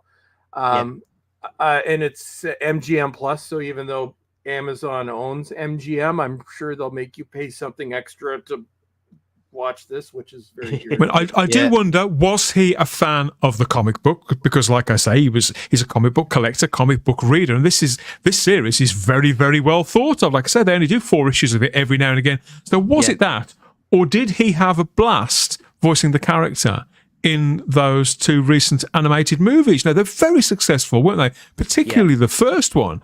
And Nick Cage being in there doing voice work as well was also a bit of a boon to it. He would have had to, because he said he doesn't want to make something now unless he wants to make it. So obviously, would assume that this grew out of that, or is being a comic book fan himself. But I'm assuming, this is something that he's definitely into. And I guess this is, and he's no longer making like 10 terrible movies a year. He's now down to, I think the last few years, he's only made 3 movies a year. So he's been able to concentrate more on things. But this is an 8-episode series, was it? Yeah. I'm kind of got hope as well that potentially it might be a lot more honorable to the source material, because, him being a comic book fan, it looks like they're not focusing too much on the Spider-Man persona. They're focusing more on him as a private detective. That's what it seems like to me. I hope I'm wrong. Well, they've literally just started filming, so who knows? I think that'll happen, but that's him. Yeah, but also remember that his past, isn't it? Nicolas Cage, that's not his real name. He took Cage from a comic book character. He took it from Luke Cage, Luke Cage. Yeah, took it from Luke Cage. So he is a big comic book. One of the black characters from the 70s we're often told doesn't exist. Yeah, exactly. Yeah, he is he's a comic book freak. Definitely. He loved comic books ever since he was young. So I'm not surprised he played Johnny Blaze, and not surprised he, wanted to voice Spider Noir. Do you know what I mean? So you know what I mean? Yeah, Ghost Rider is his favourite comic book of all time, and he actively pursued the role, didn't he, as Johnny Blaze and Ghost Rider, whenever it was, He pursued the role of Iron Man as well. But they went with Robbie Downey Jr. He wanted to play Iron Man, but would have been very different if he did play Iron Man. It would be very different. Yeah, I think for me, these Ghost Rider movies, they're not highly. I like them. I have fun with them. Yeah, first one's fantastic. Second one's fucking terrible. Yeah, and again, because there was talk for a couple of years, wasn't they, that they were going to do another one with him in it, but. I'm at a time now with Marvel where, if it was sort of 2009, I'd be excited about another Ghost Rider movie with Nicolas Cage. But Now I shiver because I just don't know what they do to it. They'd have him as a side character because the new Marvel comics is is currently, well, I think, or there was it was the female Ghost Rider, wasn't it, in space or something? There's one in a wheelchair that they've just launched this week as well. It's just not worth talking about Marvel comics. They're a friggin' joke. Yeah, I could see this. I could see this being current year, because if there's one thing you can say about Nicolas Cage, he's a genius and also insane, which I think is where his talent comes from. But he's also he's never latched on to current year politics. No, he hasn't. I don't think he's ever really said anything one way or the other. He's one of those and you can kind of tell a legit actor from a fake actor. He's one of those actors that just you don't know what his politics are. He's like Tom Cruise in that way, where he just I think because just based on what he's done, this stuff has never been political. I would have hope, even though I'm sick to death of all phases of Marvel, that because he's involved, I don't see this being current year. I think he actively I get the feeling that he doesn't want overt political content in his projects. He's never had it. I don't see him taking a role like this unless that was pushed aside. So I think this might be one of those very rare Marvel properties without any political crap. Yeah, and I like the fact that, Sony get a lot of bad press, but sometimes they do something where it just works because they do allow someone licensed to do certain things. Because this is the Sony production, isn't it? Is that right, Dan? Did you say it's Sony? Isn't it? It's under the they own Spider-Man. It's Sony, it's MGM, it's Amazon themselves. This is a big concern. It's spinning out of, if not literally, but that same sort of cluster, the Sony Spider-Verse that they've got going on there in movies that started with the first Venom film 2017, 2018, around that time. And they've rolled on. They haven't repeated that success with subsequent films in that sort of range. But with this on television, it hasn't got a date yet. They're probably going to be filming this for quite some time. I would say it's going to be on MGM Plus, and then we'll go to Amazon Prime globally. So that's where we'll get it here in Britain. So it's a bit of a wait between now and then. But it looks like an idiosyncratic project. This worked really, really well on the page. I can't imagine it can be politicized. It's set in the Great Depression. And it's an intriguing version of a character which we're very, very familiar with. The fact that he's not played by a young man in his 20s of any ethnic group. It's an older man, an older superhero. And we've seen Nick Cage do versions of that before in the film Kick-Ass, haven't we? But in the Kick-Ass series, but never for a prolonged period. I think this is something we've wanted to see Nick Cage do for a while. This could really, really work. Who knows? The original comic pretty much was. On the Wikipedia page. I've got the feeling they're going to do it very similar to the film. What was it, over 20 years ago? The Miller films. Sin City. Sin City kind of style. I've got a feeling that'd be great, wouldn't it? Yeah, it'll look really good. The first one, probably not the. We have more of the cast. We've got Lamorne Morris is playing Robbie Robertson, who obviously is a character from Spider-Man later on in the Peter Parker days. Brendan Gleeson's in it too. Legion Lee's in it. Abraham Popula, Jack Houston, Karen Rodriguez, Cameron Britton. I don't recognise any of those names, but I do recognise the name Lucas Haas. Haas? H-A-A-S. Seen him in things. So this could be larger than life. I'm not sure how many episodes it's going to be. You said 8, Chris. That sounds about right. I'm really looking forward to this. I think it could be something special. Do you know what would be refreshing for me, just quickly, is if I don't want him to be that down and out guy. I want him to be. There was a reason he handed it. Stopped doing it, but it finishes with him being that positive character. That you want from a superhero. I want us to get back to that. Where you wanted to have an arc, a certain redemption about it. Yeah, I don't want them to be knocked down like they have been the last few years. You know, Yeah, wallowing. Truck them. Yeah, it's just, I want a superhero to be like, okay, something's going down. I've got to put it back on, and get out there and do what I need to do. Also, it's good for him because the character wears a mask and has that long coat and stuff. So Stuntman City, isn't it? And then when he takes his mask off, it's Nick Cage, So Yeah. he's gonna have an easy time at it, I reckon. How old is Nick Cage now? Just reckon he's 60? almost 60. He 60, is. Yeah. Where are we? He is. Come on. He is. Yeah. Turned 60 in January. So, he's going to have an easy time of it, put it that way. It's like Robbie Downey Jr. When he first started off as Iron Man, they actually gave him a suit. So obviously half of it was CGI and most of it was on him. And then as the films went on, he didn't have to wear a suit. They just put a CGI over him. Yeah. So he had a good time. He had a good time just wandering around. All the other actors had to perform physically.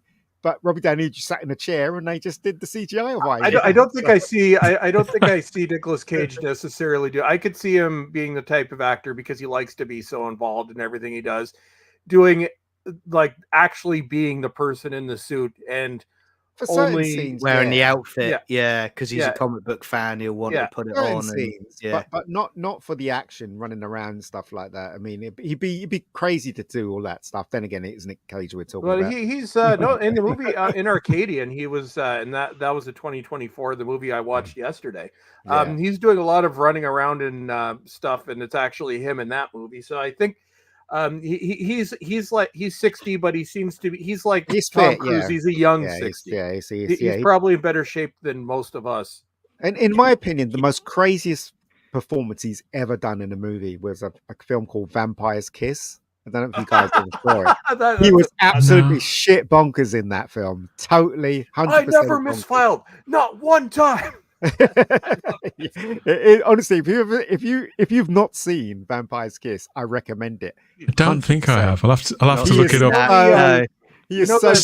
Stephen Braddock has told us, has disclosed that Lucas Haas was in Mars Attacks, fabulous film from 1996, from the very era that gave us those action movies we've been talking about.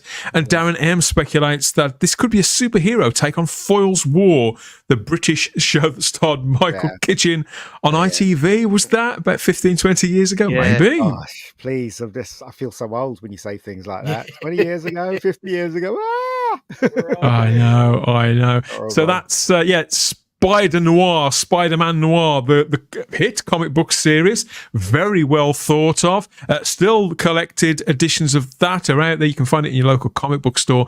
And Nicolas Cage is going to star in the TV version on MGM Plus and then Amazon Prime Video at some point next year. I think they're saying it's later on next year. So an extensive filming period, and we'll see where we are with that. I don't think we can have enough Nicolas Cage, really, particularly as he's having this resurgence. Let us know which are your favourite Cage roles. Of course, they're in the live chat. We want to know all of that, and whether you're looking forward to Spider Noir or not after the character has had clearly a breakout success as part of those animated movies.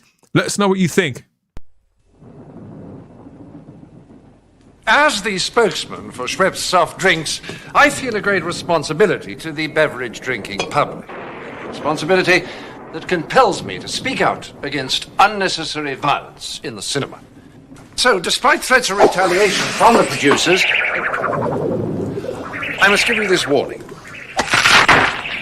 This film contains scenes of gratuitous violence. Gratuitous violence has its place, I argued, but not in the vicinity of a family soft drink like Schweppes. The producers remain unswayed. Roast beef? Bit early for dinner? Anyway, I hope the producer's sense of decency prevails and that sometime soon Schweppes can toast a new James Bond. A more caring James Bond. A James Bond who would not Uzi a fly.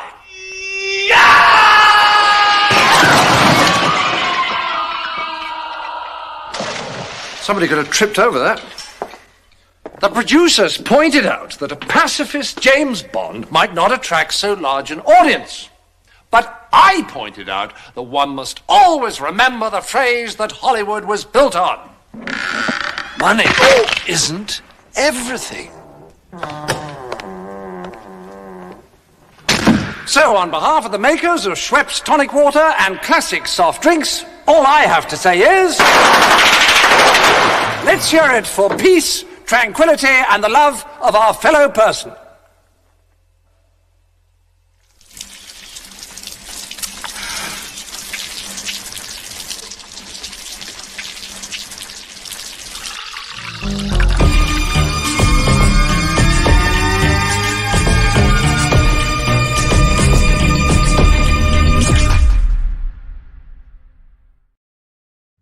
That was a long ad.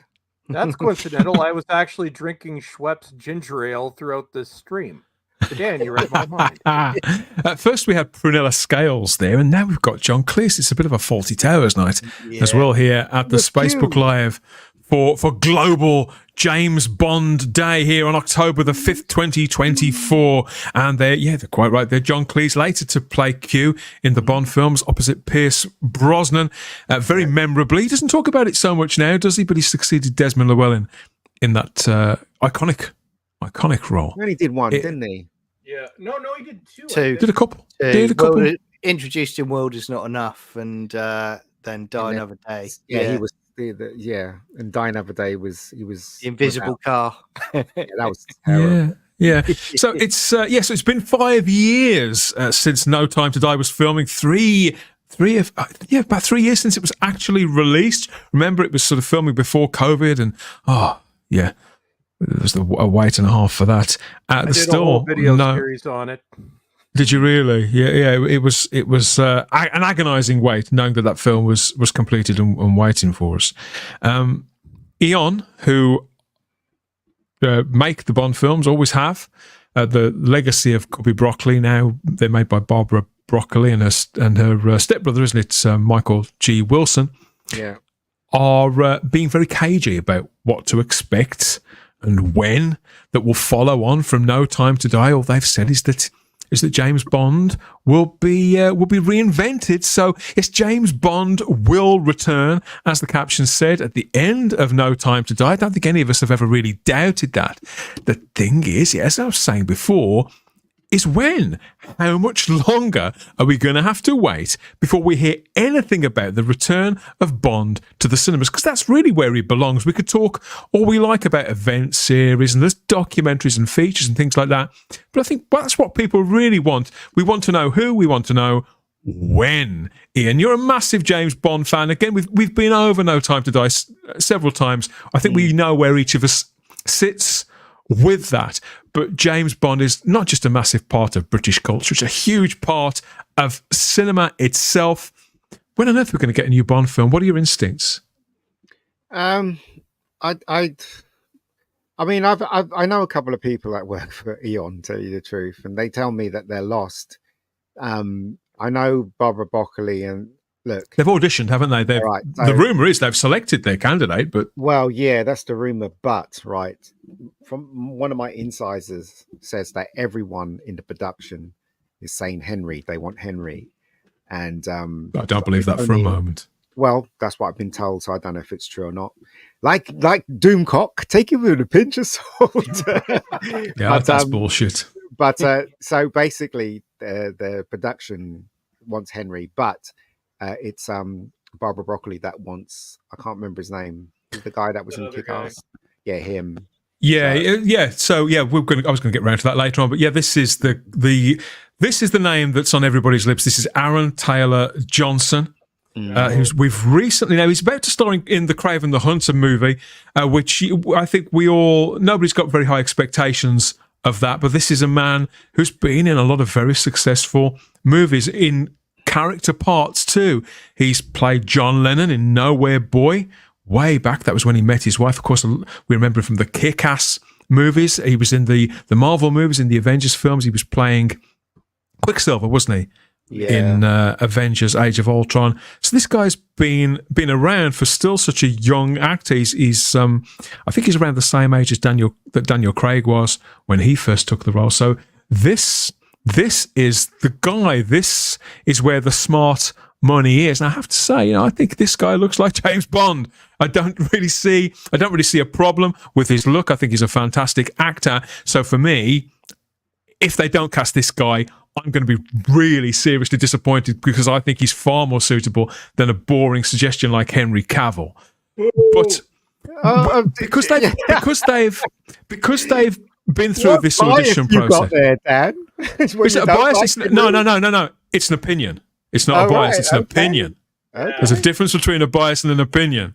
Yeah, but you've been saying this forever. You don't like Henry, do you? At all? No, I like Henry Cavill as an actor. I think he'd make for a shit James Bond. And the people who say that he'd be good as Bond have simply got no imagination. This is where you're a lot of things. This is where you're all wrong, and we'll find out they announced Jamie Bond, and it's all my problem with Henry Cavill is that my problem with Henry Cavill is we know exactly how he would play it, how he would look, and it's boring as balls.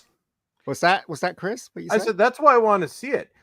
But here's my view on this. I don't want James Bond in the current climate, because we had a current year James Bond and it was awful. Yeah.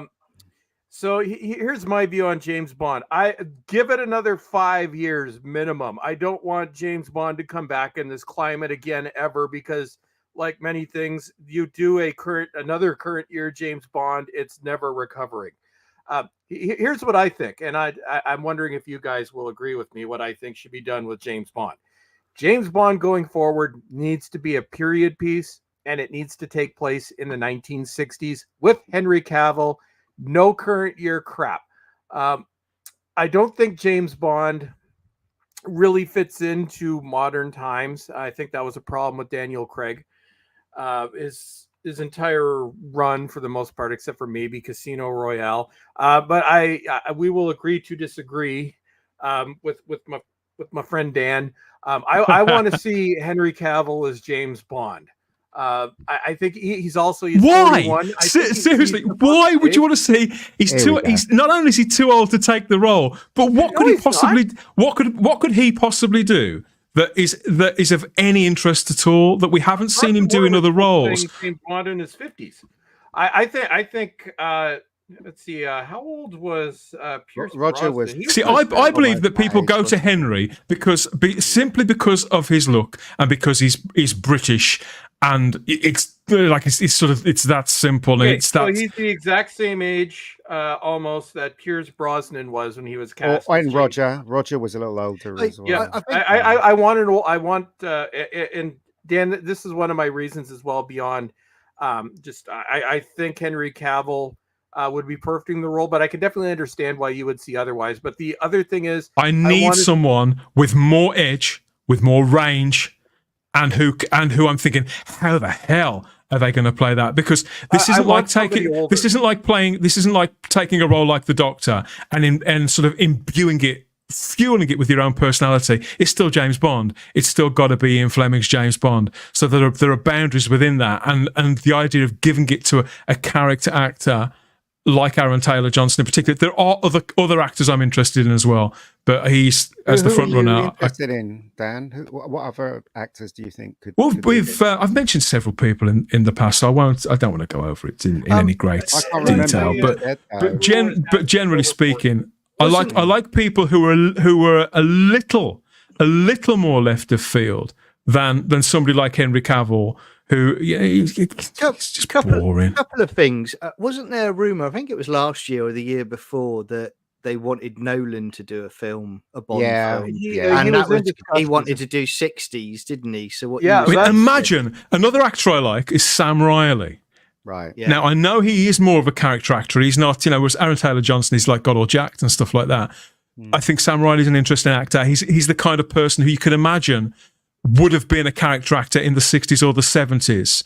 And a few years ago, I'd have been quite keen on seeing somebody like James Norton or the chap who plays in the Fantastic Beasts film even. Those kind of actors have got a sort of intensity. I actually agree with you completely, Chris. I think that the last set of Bond films played out that version of Bond. For all the problems we've got with No Time to Die, like I say, I don't want to go over old arguments, but the fact that that cycle of films completed, I think it proved that Bond can't that doesn't really work most effectively in the modern day. And you either have to do exactly as you described and make it a period piece, or take it sideways into a kind of an alternate world, in the same way that Tim Burton's Batman is, where it's kind of a mixture of the 30s and the 80s in it. Tim Burton's Batman make Bond its own universe, which is kind of the 60s, but kind of the 90s as well. And so you can't quite pin it down. And so you can have fun with all the gadgetry and all that kind of thing without a requirement and an expectation of it needing to fit in with the current day. It has to be a Cold War piece. Either politically or technologically, because I believe that people want gadgetry, they want sensation, and they want thrills and spills as well. So that's the best thing to do, because in this day and age where everything, John, is Bluetooth, technology that we can't even see with the naked eye, where's the fun in that? Yeah, and I agree with you guys on that, about it should be a period sort of Cold War piece. Exactly. Because I mean, you look at it now, when movies are released now, and the classic example I'll give is Top Gun Maverick. Top Gun Maverick, they deliberately didn't say who the bad guys were in that movie, because there's an international audience that they're going after. So they won't ever, modern day, you could argue we're in a Cold War at the moment, but modern day, they just won't go there with it. Whereas exactly, so if you go back to 60s and you have a Cold War with the Soviets, that works perfectly. And I think it'd be refreshing to go back and do that again. And I think we talked about it before, Ian, didn't we? I want a Bond. I'll always give someone a chance in the role as long as they're male and the source material is respected to a certain degree. But what I want more than anything is I want Q back. I want the lab back. I want all the gadgets being put back into those films, because that is also what is so good about a Bond movie. Yeah. I agree completely. And when I hear Chris talk about that, it chimes exactly with what I want. And the reason, Dan, I'll tell you what the perfect James.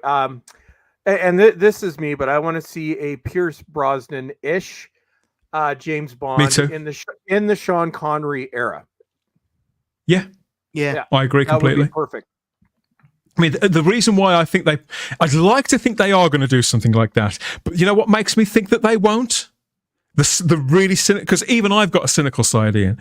The really cynical side to me says that they won't do that simply because the reason why they've been able to maintain the standards of Bond, the budget and the reach of it, because we know that with movies, it's not just about what they spend on the film itself. What they spend on marketing is as much, sometimes more. The fact that Bond as a franchise, as a brand, is very much powered by its association with lifestyle items, such as cars, such as watches, such as phones, things that are modern day. And if they want to keep those sponsorships, I mean, I could be wrong. Then I think they may not have a choice. It's also Amazon. Just keep it in the. There's a good and a bad thing about it. One is it's owned by Amazon now, and we've seen what they've done. Is it for owned Lord by of the Amazon? Rings. Yeah, they bought MGM. Yeah. They bought MGM specifically because they wanted Bond. But Barbara Broccoli have the They've IP got rights. stake in it. They got the IP rights, right? Yeah. So they just have. I think they just have the rights. Well, they own Bond. It. Yeah, they own Bond, but she has a different. Eon owns Bond, yes, but Amazon are the sole distributors. They have distribution rights. So Amazon does not really own Bond. They have the right to distribute it. Yeah, they do own MGM, and as I understand it, MGM is the company that more often than not Eon work with. Yeah. So effectively, they have a great deal of power, I suppose. There's money if they can. If Amazon can waste $1 billion on that tripe called Lord of the Rings, which obviously does not have, but it doesn't have product placement, so there is no product placement in that. Just wait for season 3, Chris. They'll have product placement in it. They'll have like a Sony Vaio laptop. Did they have much product placement in Casino Royale? Loads. Yeah, like Sony Ericsson. All the Bond films. Yeah. But they were also dealing with MGM money, and Amazon doesn't own most of the MGM movies because MGM was forced to sell that off because Sony laptops. Yeah. The Vaio. Yeah, they don't even make those anymore. Yeah, there you go. Yeah. I like his watch. Nice watch. James Bond's watch. Classic figure of Sean Connery as Bond there. I mean, part of me at one point, I actually thought to myself, it's like an Elseworld sort of thing. I'd love someone to just do a like Brosnan coming back for one movie as like an older Bond. Oh, you know, like a crisis occurs, and well, that's what Quentin Tarantino wanted to do, wasn't it? All those years ago now, and you know, some of the actors have still been easily. I think he could, and some actors have been campaigning until recent times. George Lazenby only just retired, but he was still angling to come back as James Bond right up until his final weeks as an active actor. Oh no! He's actually given up going round, doing the circuit. Yeah, bless his heart. Yeah, he's saying he's retired and he's love this guy. So funny. Yeah. He the dubious way that he got that role was very brave. Everything about Lazenby back then was somewhat on the dubious side. You got to admire somebody with that amount of sort of nous, haven't you, with brass neck like that. Yeah, incredible stories behind a lot of the Bond films themselves and a lot of the castings too, because of the way that it was made. Again, they were made in Britain, they were financed in Britain for the most part, certainly the formative years they were, and they took some chances, I suppose, and some twists and turns that franchises probably wouldn't do, Ian, now if they were just starting out now. It was Broccoli that championed James Bond from the start and right up to when he died. Broccoli obviously had a fallout with Saltzman, and instead of giving up and licking his wounds and disappearing, he didn't. He decided to put more money, make it even bigger. Do you know what I mean? And punch through, what everybody thought of James Bond at that moment in time. And he produced Spy Love Me, and that was his sole producing credit. And from that point, he carried James Bond straight through. And And I know you guys aren't gamers as well, but there has to be a mention here about the games that were brought out. Like GoldenEye is phenomenal, but also at the end, coming to the end of Brosnan's run, and they class them as kind of like sequels. They were good games. There was Everything or Nothing, I think it was called, and it was done like a movie. It was a good game. One of the reasons why I like Pierce Brosnan so much is because he actually said it. He deliberately went out of his way to have half of him as Sean Connery and the other half as Roger Moore. And I think he did that perfectly. He walked the line, and still, Ian, he still managed to bring something of himself to it as well. He was the ultimate. He's not my favourite at all, but he was the ultimate James Bond and perfect for the time. He's great. And again, right, it's a shame he got those horrible scripts towards the ending of his James Bond tenure. To be honest, I love them all. I even love Die Another Day. Yeah, I hated that one. Huge fun. All of those films. I to be honest, there's I think I've said this before, and I got into trouble with Keith Isles. The only Bond film I don't like is Octopussy. All of the others I love. Absolutely love them.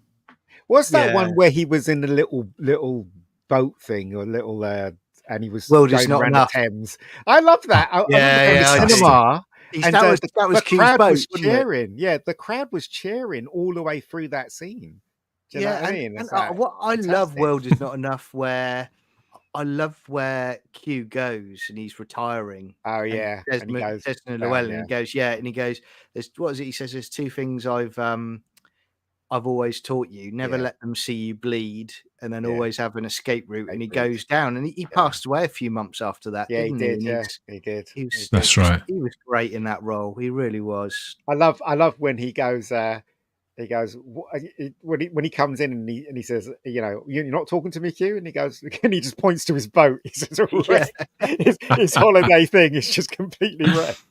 So yeah, I thought that one wasn't too bad, to tell you the truth. I think it's good. Dying Up was the one with Madonna. Madonna. That was Dying awful. of Down of the Day. day. That one was awful. Yeah, but I love Pierce. It's a shame that he got those scripts towards the ending of his tenure. But the first two that he did was great. GoldenEye and Tomorrow Never Dies. Yeah. Tomorrow Never Dies was made in a hurry as well. Do you know what I mean? He had wanted to do a fifth film. Yeah. But I know he one, he thought he was too old, and two, I guess the ideas that they were giving him were just terrible. No, they called him, didn't they?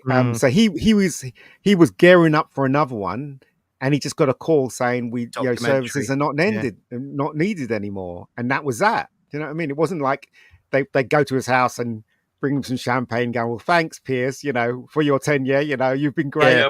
We have to move on. Nothing, just a phone call telling him that he wasn't playing him anymore. I do love that Everything or Nothing documentary where he's talking about that. But again, before he talks about the tsunami and the surfing. Oh and yeah, goes, yeah. Right, Mr. Brosnan. Today, it's surfing on a tsunami, and he starts laughing. Yeah. Imagine being sold that one. I got a story about Piers is that they used to have this shop where I used to live down Lavender Hill, and it used to sell models.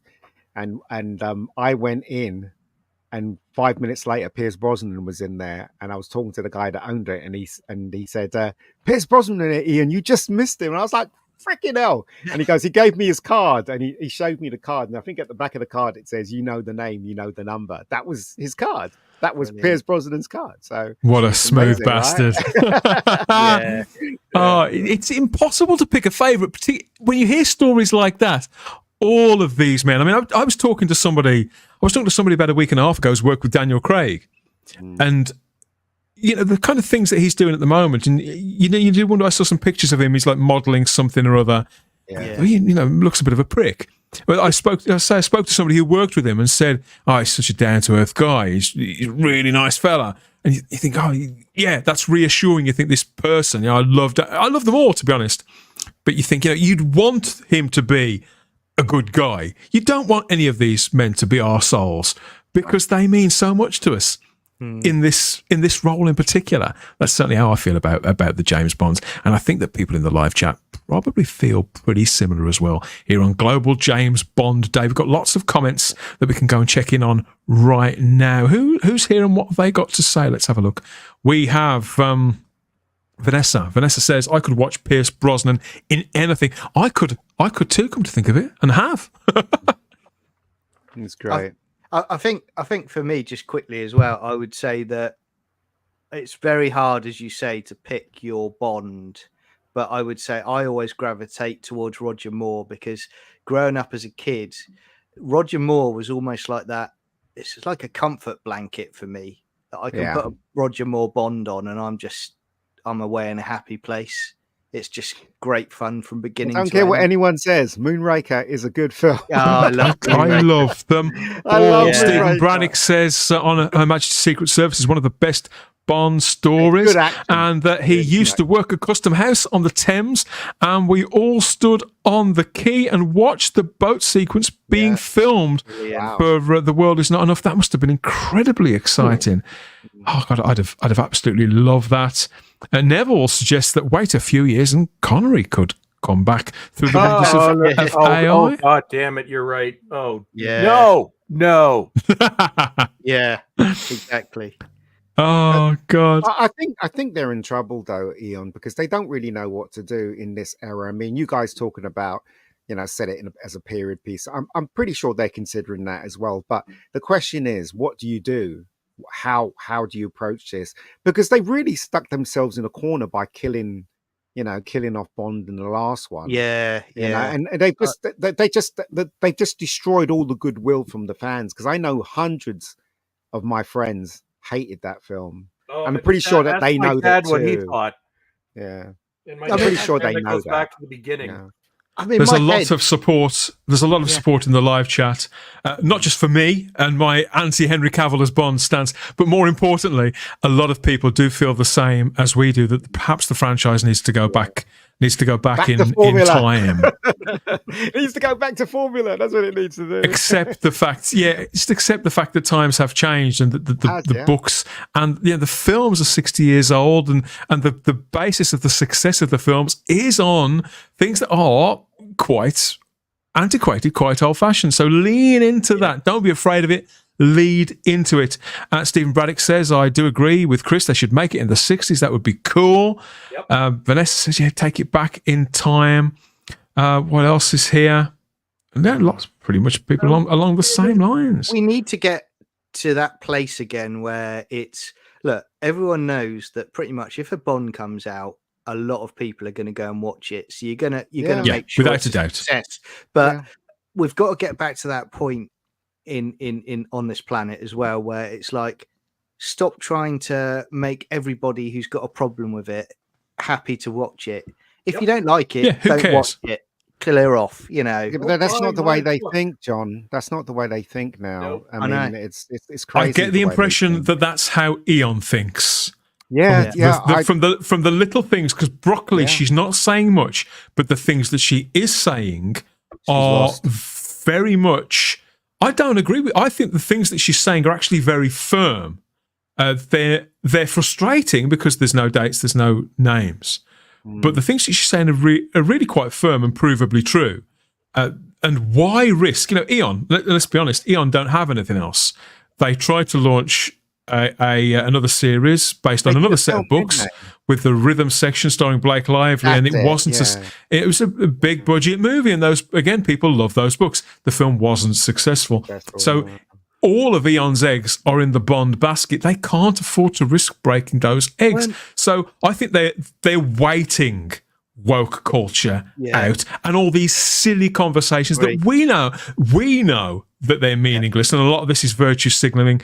I believe that Broccoli knows that as well, and thinks there's no point in making a Bond film for people who don't like Bond. Let the comers and the goers mess around with that. I think they value their IP too much, and they know that they could have another 60 years if they resist all of that nonsense. I believe they gave Daniel Craig a little bit too much power before. They should not have gone back to him for a fifth film. He didn't want to do it, and that created a creative problem. Disaster whereby, I mean, I think again, No Time to Die, in my view, was a very well directed movie and a pacey thriller with a lot going for it. But the things that were wrong with it are all down to Daniel Craig simply not wanting to be there. Just like when Christopher Nolan made that third Batman film, he never wanted to make that movie, and it really shows. And I think you can see it in Craig. He kind of doesn't want to be there. I think he's bored with the part. He wants to make sure that he doesn't have to do it again. And so they made some stupid decisions to make sure he was there. They should have just bought the bullet. And but we are where we are. And do you remember a couple of years ago, didn't they announce they were going to do a series or a film based on other 00 agents that's gone very quiet as well? Yeah, we're going to do the new 007 introduced in the movie. That was the whole idea. They were going to replace James Bond with that person. And that is not happening now. I never heard anything about that. I mean, the Rabbi from Another Planet is a big believer in that, but I do remember there being talk of another series about other 00 agents, or about kind of the 00 Academy, the kind of process that they go through, that was influenced by the Secret Service, the Mark Miller's book that became the Kingsman films. But the Kingsman films became far too successful. I think the success of the Kingsman movies probably nixed that one, because if they'd have done it, if Ian had have done it, they'd say, this is just like the Kingsman. It's like this. Why do it? And I don't think that Eon are interested in following any trends or being perceived to be following trends. 20 years ago, there was a massive amount of pressure on Eon to simply to be the Bourne identity and to just make their Bond films exactly like that. And they wouldn't. They didn't, and they wouldn't. And They who tried. watches the Bourne Identity movies now? They're a product of do. their time. They exist where they are, but you watch them as a kind of, oh, remember that, I enjoyed that 20 years ago. It's not something that still matters really. It's not relevant anymore. The Bourne movies, are they? No, Well, it's 'cause it's early finished. 2000s time capsule. I did like the Bourne films. Well, I they- love them, I did but like what I'm them, saying yeah. is they were a product of their time as well, and they Exactly. were and they very tried the idiosyncratic. series. They tried the series as Yeah, well. it was which didn't terrible. work. Was yeah. it? What was it called? Blackbriar or something like that? Or was it? Yeah, Something it was like something that, like yeah. that, It wasn't was it? Yeah. awful. It was awful. But Bourne Identity films, the three of them, not the other ones that followed, were really good, really rounded, and really. And they Yeah, I finished- love them too. I'm not criticizing those movies, but what I'm Right, saying just is there that for there a was, time. because they were successful, there was this, oh, if you do another Bond film, you've got to Gotta make be it like that. Bourne. I Yeah. remember in the No, it was- 90s there was a lot of pressure on them to make the Bond it was- films go like Yeah, an Arnold exactly. Schwarzenegger movie. It was. Yeah. It was. The thing is that they do try and follow the trend, don't they? I mean, what is it? License to Kill was like the 80s movie, had a lot of violence in it, and stuff like that. So it was copying the time. And that's what they do mostly for James Bond films. But now they're stuck because there's nothing to, there's no trend. There's no, unless they go the woke, obviously, thing, and which they don't want to, I feel. So there's nothing left to imitate now, That's the problem. I think it's a very simple concept. I think if you keep it similar to Exactly. the history from the 60s up to before before I'd say up to Casino Royale, but Wow, yeah. if you have more of the classic elements to it, you haven't got to worry as such. People will show up and they will watch it, and they'll give that film a chance. But what they won't do is if you try and change it so completely, that will turn people off, and they'll be like, well, no, if you're going to do that with something I've loved. And Bond, I've always thought, me personally, Bond is very similar to how I feel about Doctor Who. Bond is one you grew up with your parents watching it. It's just built into my DNA as a kid growing up, that my parents said, sit down, a Bond movie's coming on, and my grandparents loved it, and onwards it carried on like that. That's what's so iconic about the Bond franchise. It's in the heart of a lot of people, certainly in the UK, of what makes it so special. When you were young and you watched James Bond do his stuff like that, you could put yourself in, you could be Bond by watching those films. Those are the film. These films had that thing, apart from the Craig one, of course. Maybe I was just too old to appreciate it. But when I was a kid watching Roger Moore, I wish I was Bond, skiing and doing all this death-defying me stuff. too. I had my dad's old briefcase. I used to walk around with that at one point. I'll tell you what, right? Was it not License to Kill? Living Daylights had one of the best openings, in my opinion. Yeah, I love that. Yeah, it's great. That SAS thing and when the way they introduced Dalton was so good. It was They so kept his good. face hidden for a long time, didn't they? Yeah. And he was really good as Bond. I thought he was terrific as Bond, personally. Yeah, and I liked that film. I even liked the girl. I fancied Marion Darbo, Rotten. She was very cute.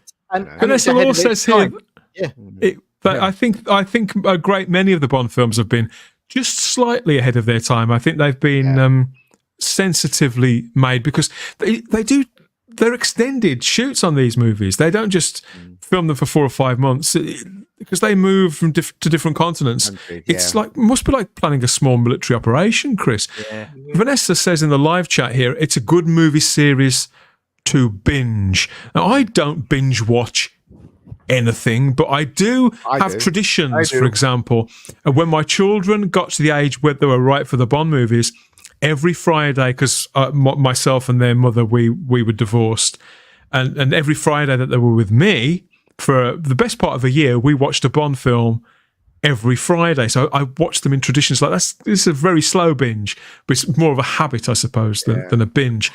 But if you're to watch one of these, like one a night for like 2 or 3 weeks, Ian, have you ever tried to do anything like that? No, I have. You know what? Look, we're talking about, this is a different era now. That's why Bond is not appreciated. Do you remember the time when a Bond film was being released and they showed the royal the royals going There were into premieres, yeah. premiere, and you used to be really excited because they used to show that 8 o'clock, and you were waiting up to see it. Just the clips from the film was enough to put your ass in the seat in the cinema. Yeah. That doesn't happen anymore because we've got YouTube and stuff. There's no surprises anymore. They're all up on going back- Amazon going Premiere back for to £3 a piece. Yeah. And what Chris said before, though, Yeah. a lot of it, when you're talking about watching from beginning to end and binging them, when you talk about physical media era, it wasn't until the 90s when they released all of them on VHS that I was able to do that. Because for me growing up, I didn't have access to that. So I watched whatever was on the telly. I watched them all out of sequence for years and years and years. Do you guys remember the first joke you laughed at in a Bond film? I can literally tell you which one it was. And I was very young when I was watching From Russia with Love. And the guy shoots, I can't remember, they shoot someone through the mouth of a huge poster of a girl. Oh, And then James Bond says she should have kept her mouth shut.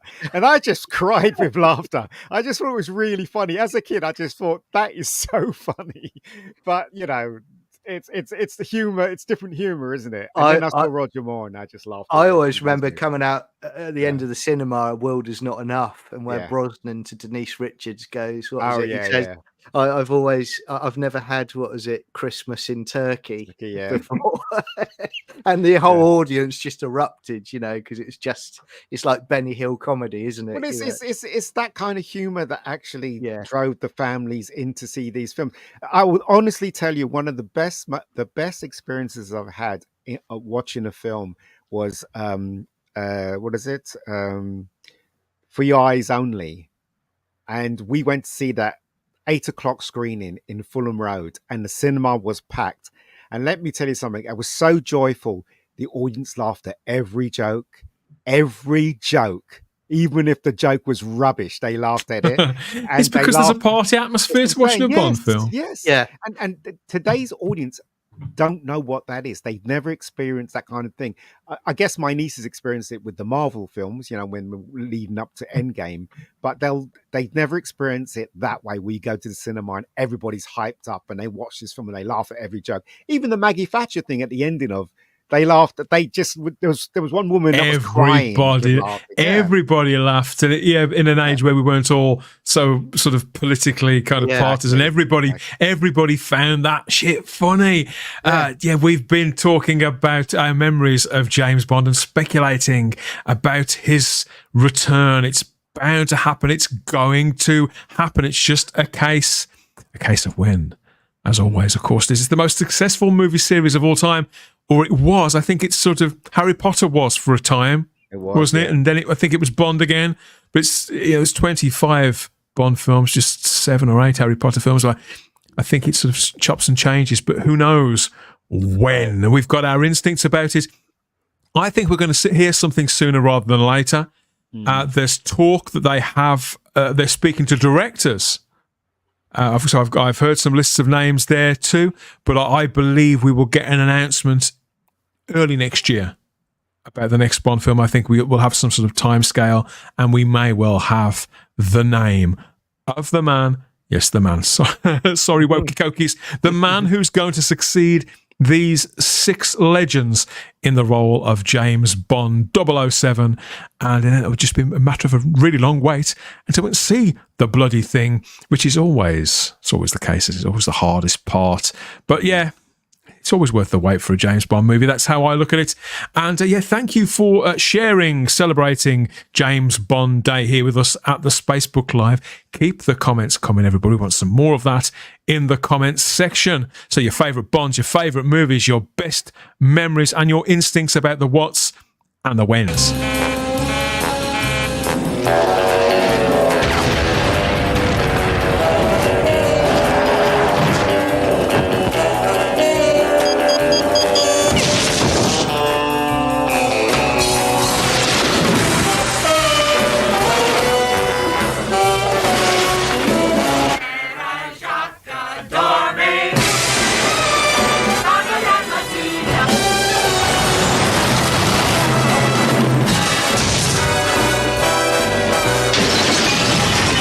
Child's play. Totally wimpy. Whoa! Shaken, not stirred. Pepsi Max, full color taste, no sugar.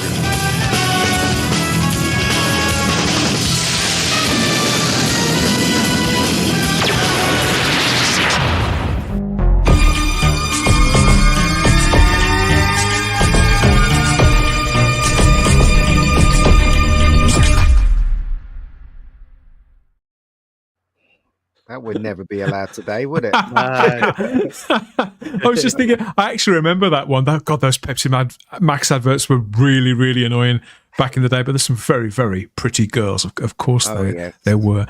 Yes, we're rounding it off again here at the Spacebook Live, and as ever, we've had a blast. But the weekend's not over yet. This is smack bang in the middle of the weekend. What have you got lined up for the rest of your weekend, Ian? Well, my niece is here. I was meant to watch Die Hard with her, but this thing has gone on too far, so I'll probably watch it with her tomorrow. She's staying, so yeah. I just love watching my niece watch something that I love and see it through their eyes. I just love watching that. So nice. Yeah, it's going to be fun. It's going to be fun, but there you go. Excellent stuff. Thanks for coming on again, Ian, and sharing your views about Longlegs and James Bond and Nicolas Cage and everything, and Galactica, everything else that we've touched on too. Yeah, fabulous. Chris, how about you? What have you got lined up for the weekend? Is there a movie there, a 4K waiting for you to break out? I don't know. I haven't even thought. I'll watch something. I was actually rewatching My So-Called Life, for American series from 1994 that lasted for 18 episodes. That was what broke Claire Danes and Jared Leto. But literally, like this show is my youth, because I think they were like the characters were a year younger than me at the time. So I'm like, if you want to know what it was like to be a teenager in the 90s in the US and Canada, My So-Called Life. So I'll probably binge that tonight. Yeah, that's where she became known. Yeah, her I really like Claire Danes. They were unknowns. I remember that. I used to be on Channel 4. Wasn't Jared Leto a singer as well? At some point? He was a singer, but he hadn't made it anywhere. No, this was his first thing. And the show's legendary because it's one of these shows that got canceled after, like, it's premiered in September 94, got canceled in March 95.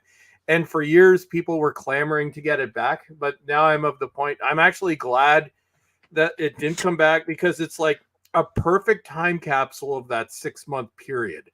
So it's worth watching. It's not the stuff that I will usually cover. It's definitely not horror. But yeah, it's you want to know what it was like to be young in North America in the 90s? Yep. That. Yeah, sounds good.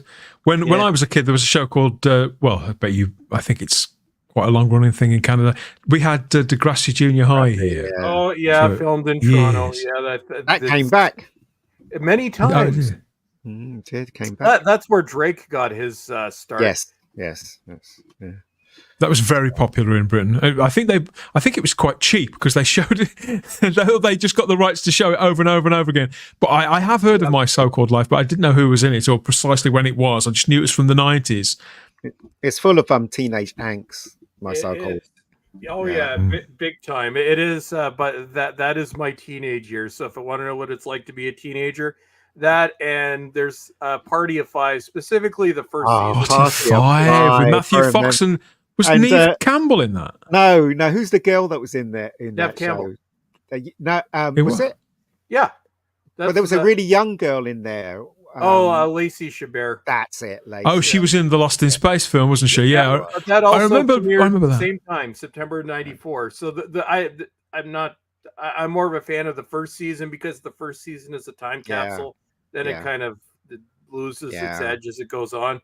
But I'm reliving my youth and trying to pretend that I'm not as old as I actually am. Good man. Keep fighting back the years like Bond does. That's what I'm going to do, John. I don't think I'd want to relive my adolescence, though, John. I mean, it wasn't the man I am now. No, I've forgotten half of my adolescence, to be honest with you. It's read long ago. So the Alka Pops, was it? Yeah, it was. Yeah, all the hooch. I'd love to relive it. I had a ball in the 80s when I was in secondary school and stuff like that. So I'd love to relive it. Your Definitely. 80s is my 90s. Ah, right. Yeah. Well, the 80s were great, in my opinion. But yeah. I had a better time in the 90s as well, come to think of it, but I did enjoy school. What have you got planned for the rest of the weekend then, John? More Columbo, more Galactica, or something else in the mix? So I've got Columbo, I've got Galactica. I'm also, after the show, I'm watching the original Point Break, which I love. I've got the 4K version of it. So 91, going to see what that one's like for a transfer.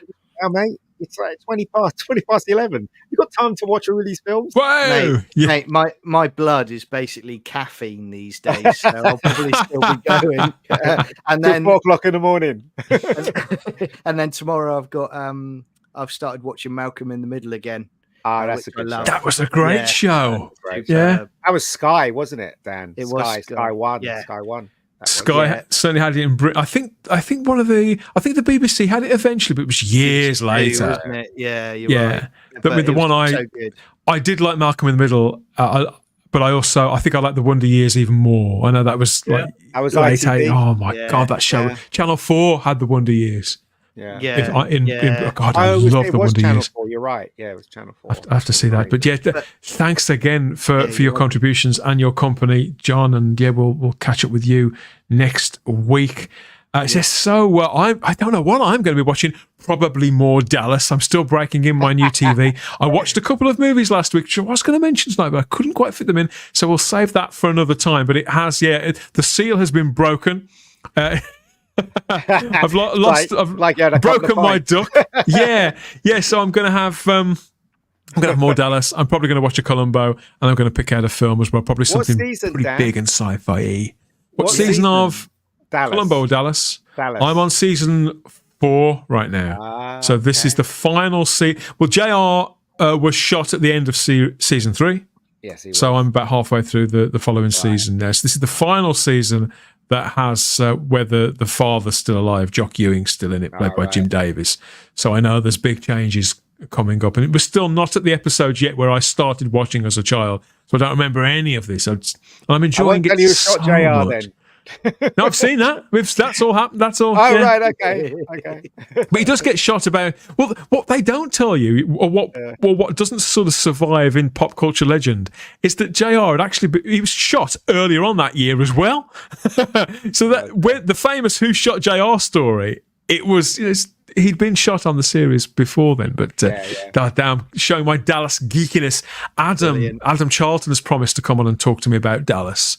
As a sad fanboy that I am at some point in the future. But you can find me across Instagram and X as the Spacebook, where I'm going on about all that kind of stuff, classic TV and movies, comic books, and the odd bit of everyday life as well. So come and connect with me over there if you dare. If you dare. And thank you, everybody, for all the comments on this edition of the show.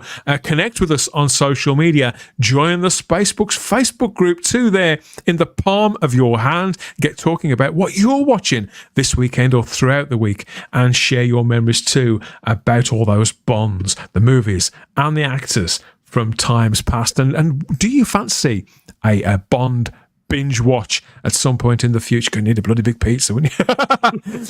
3 weeks of just eating pizza and drinking beer. It could be somewhat of a tall order. Keep your eyes peeled here on the channel for more live streams. Of course, there's all out there entertainment on this show, Spacebook Live, of course, movie reviews and general sort of geek outs like this, where we compare what we're watching, what we've seen, what we want to see. And there's our classic movies and TV podcast, The Spacebook Listed.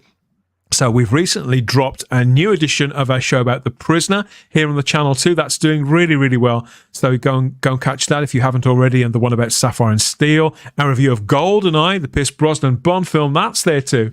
And please like the videos and subscribe to the channel and hit the cloister bell to get the notifications too. That helps a lot more than you think. Thank you again, gentlemen, for your company here on this one for James Bond Day. Look at it. Even the astronaut has got into the spirit of it there. He's succeeded where Daniel Craig failed, and he survived the the volcano. The dreaded volcano. Yeah, so it just proves It just proves what can be done if you've got the metal.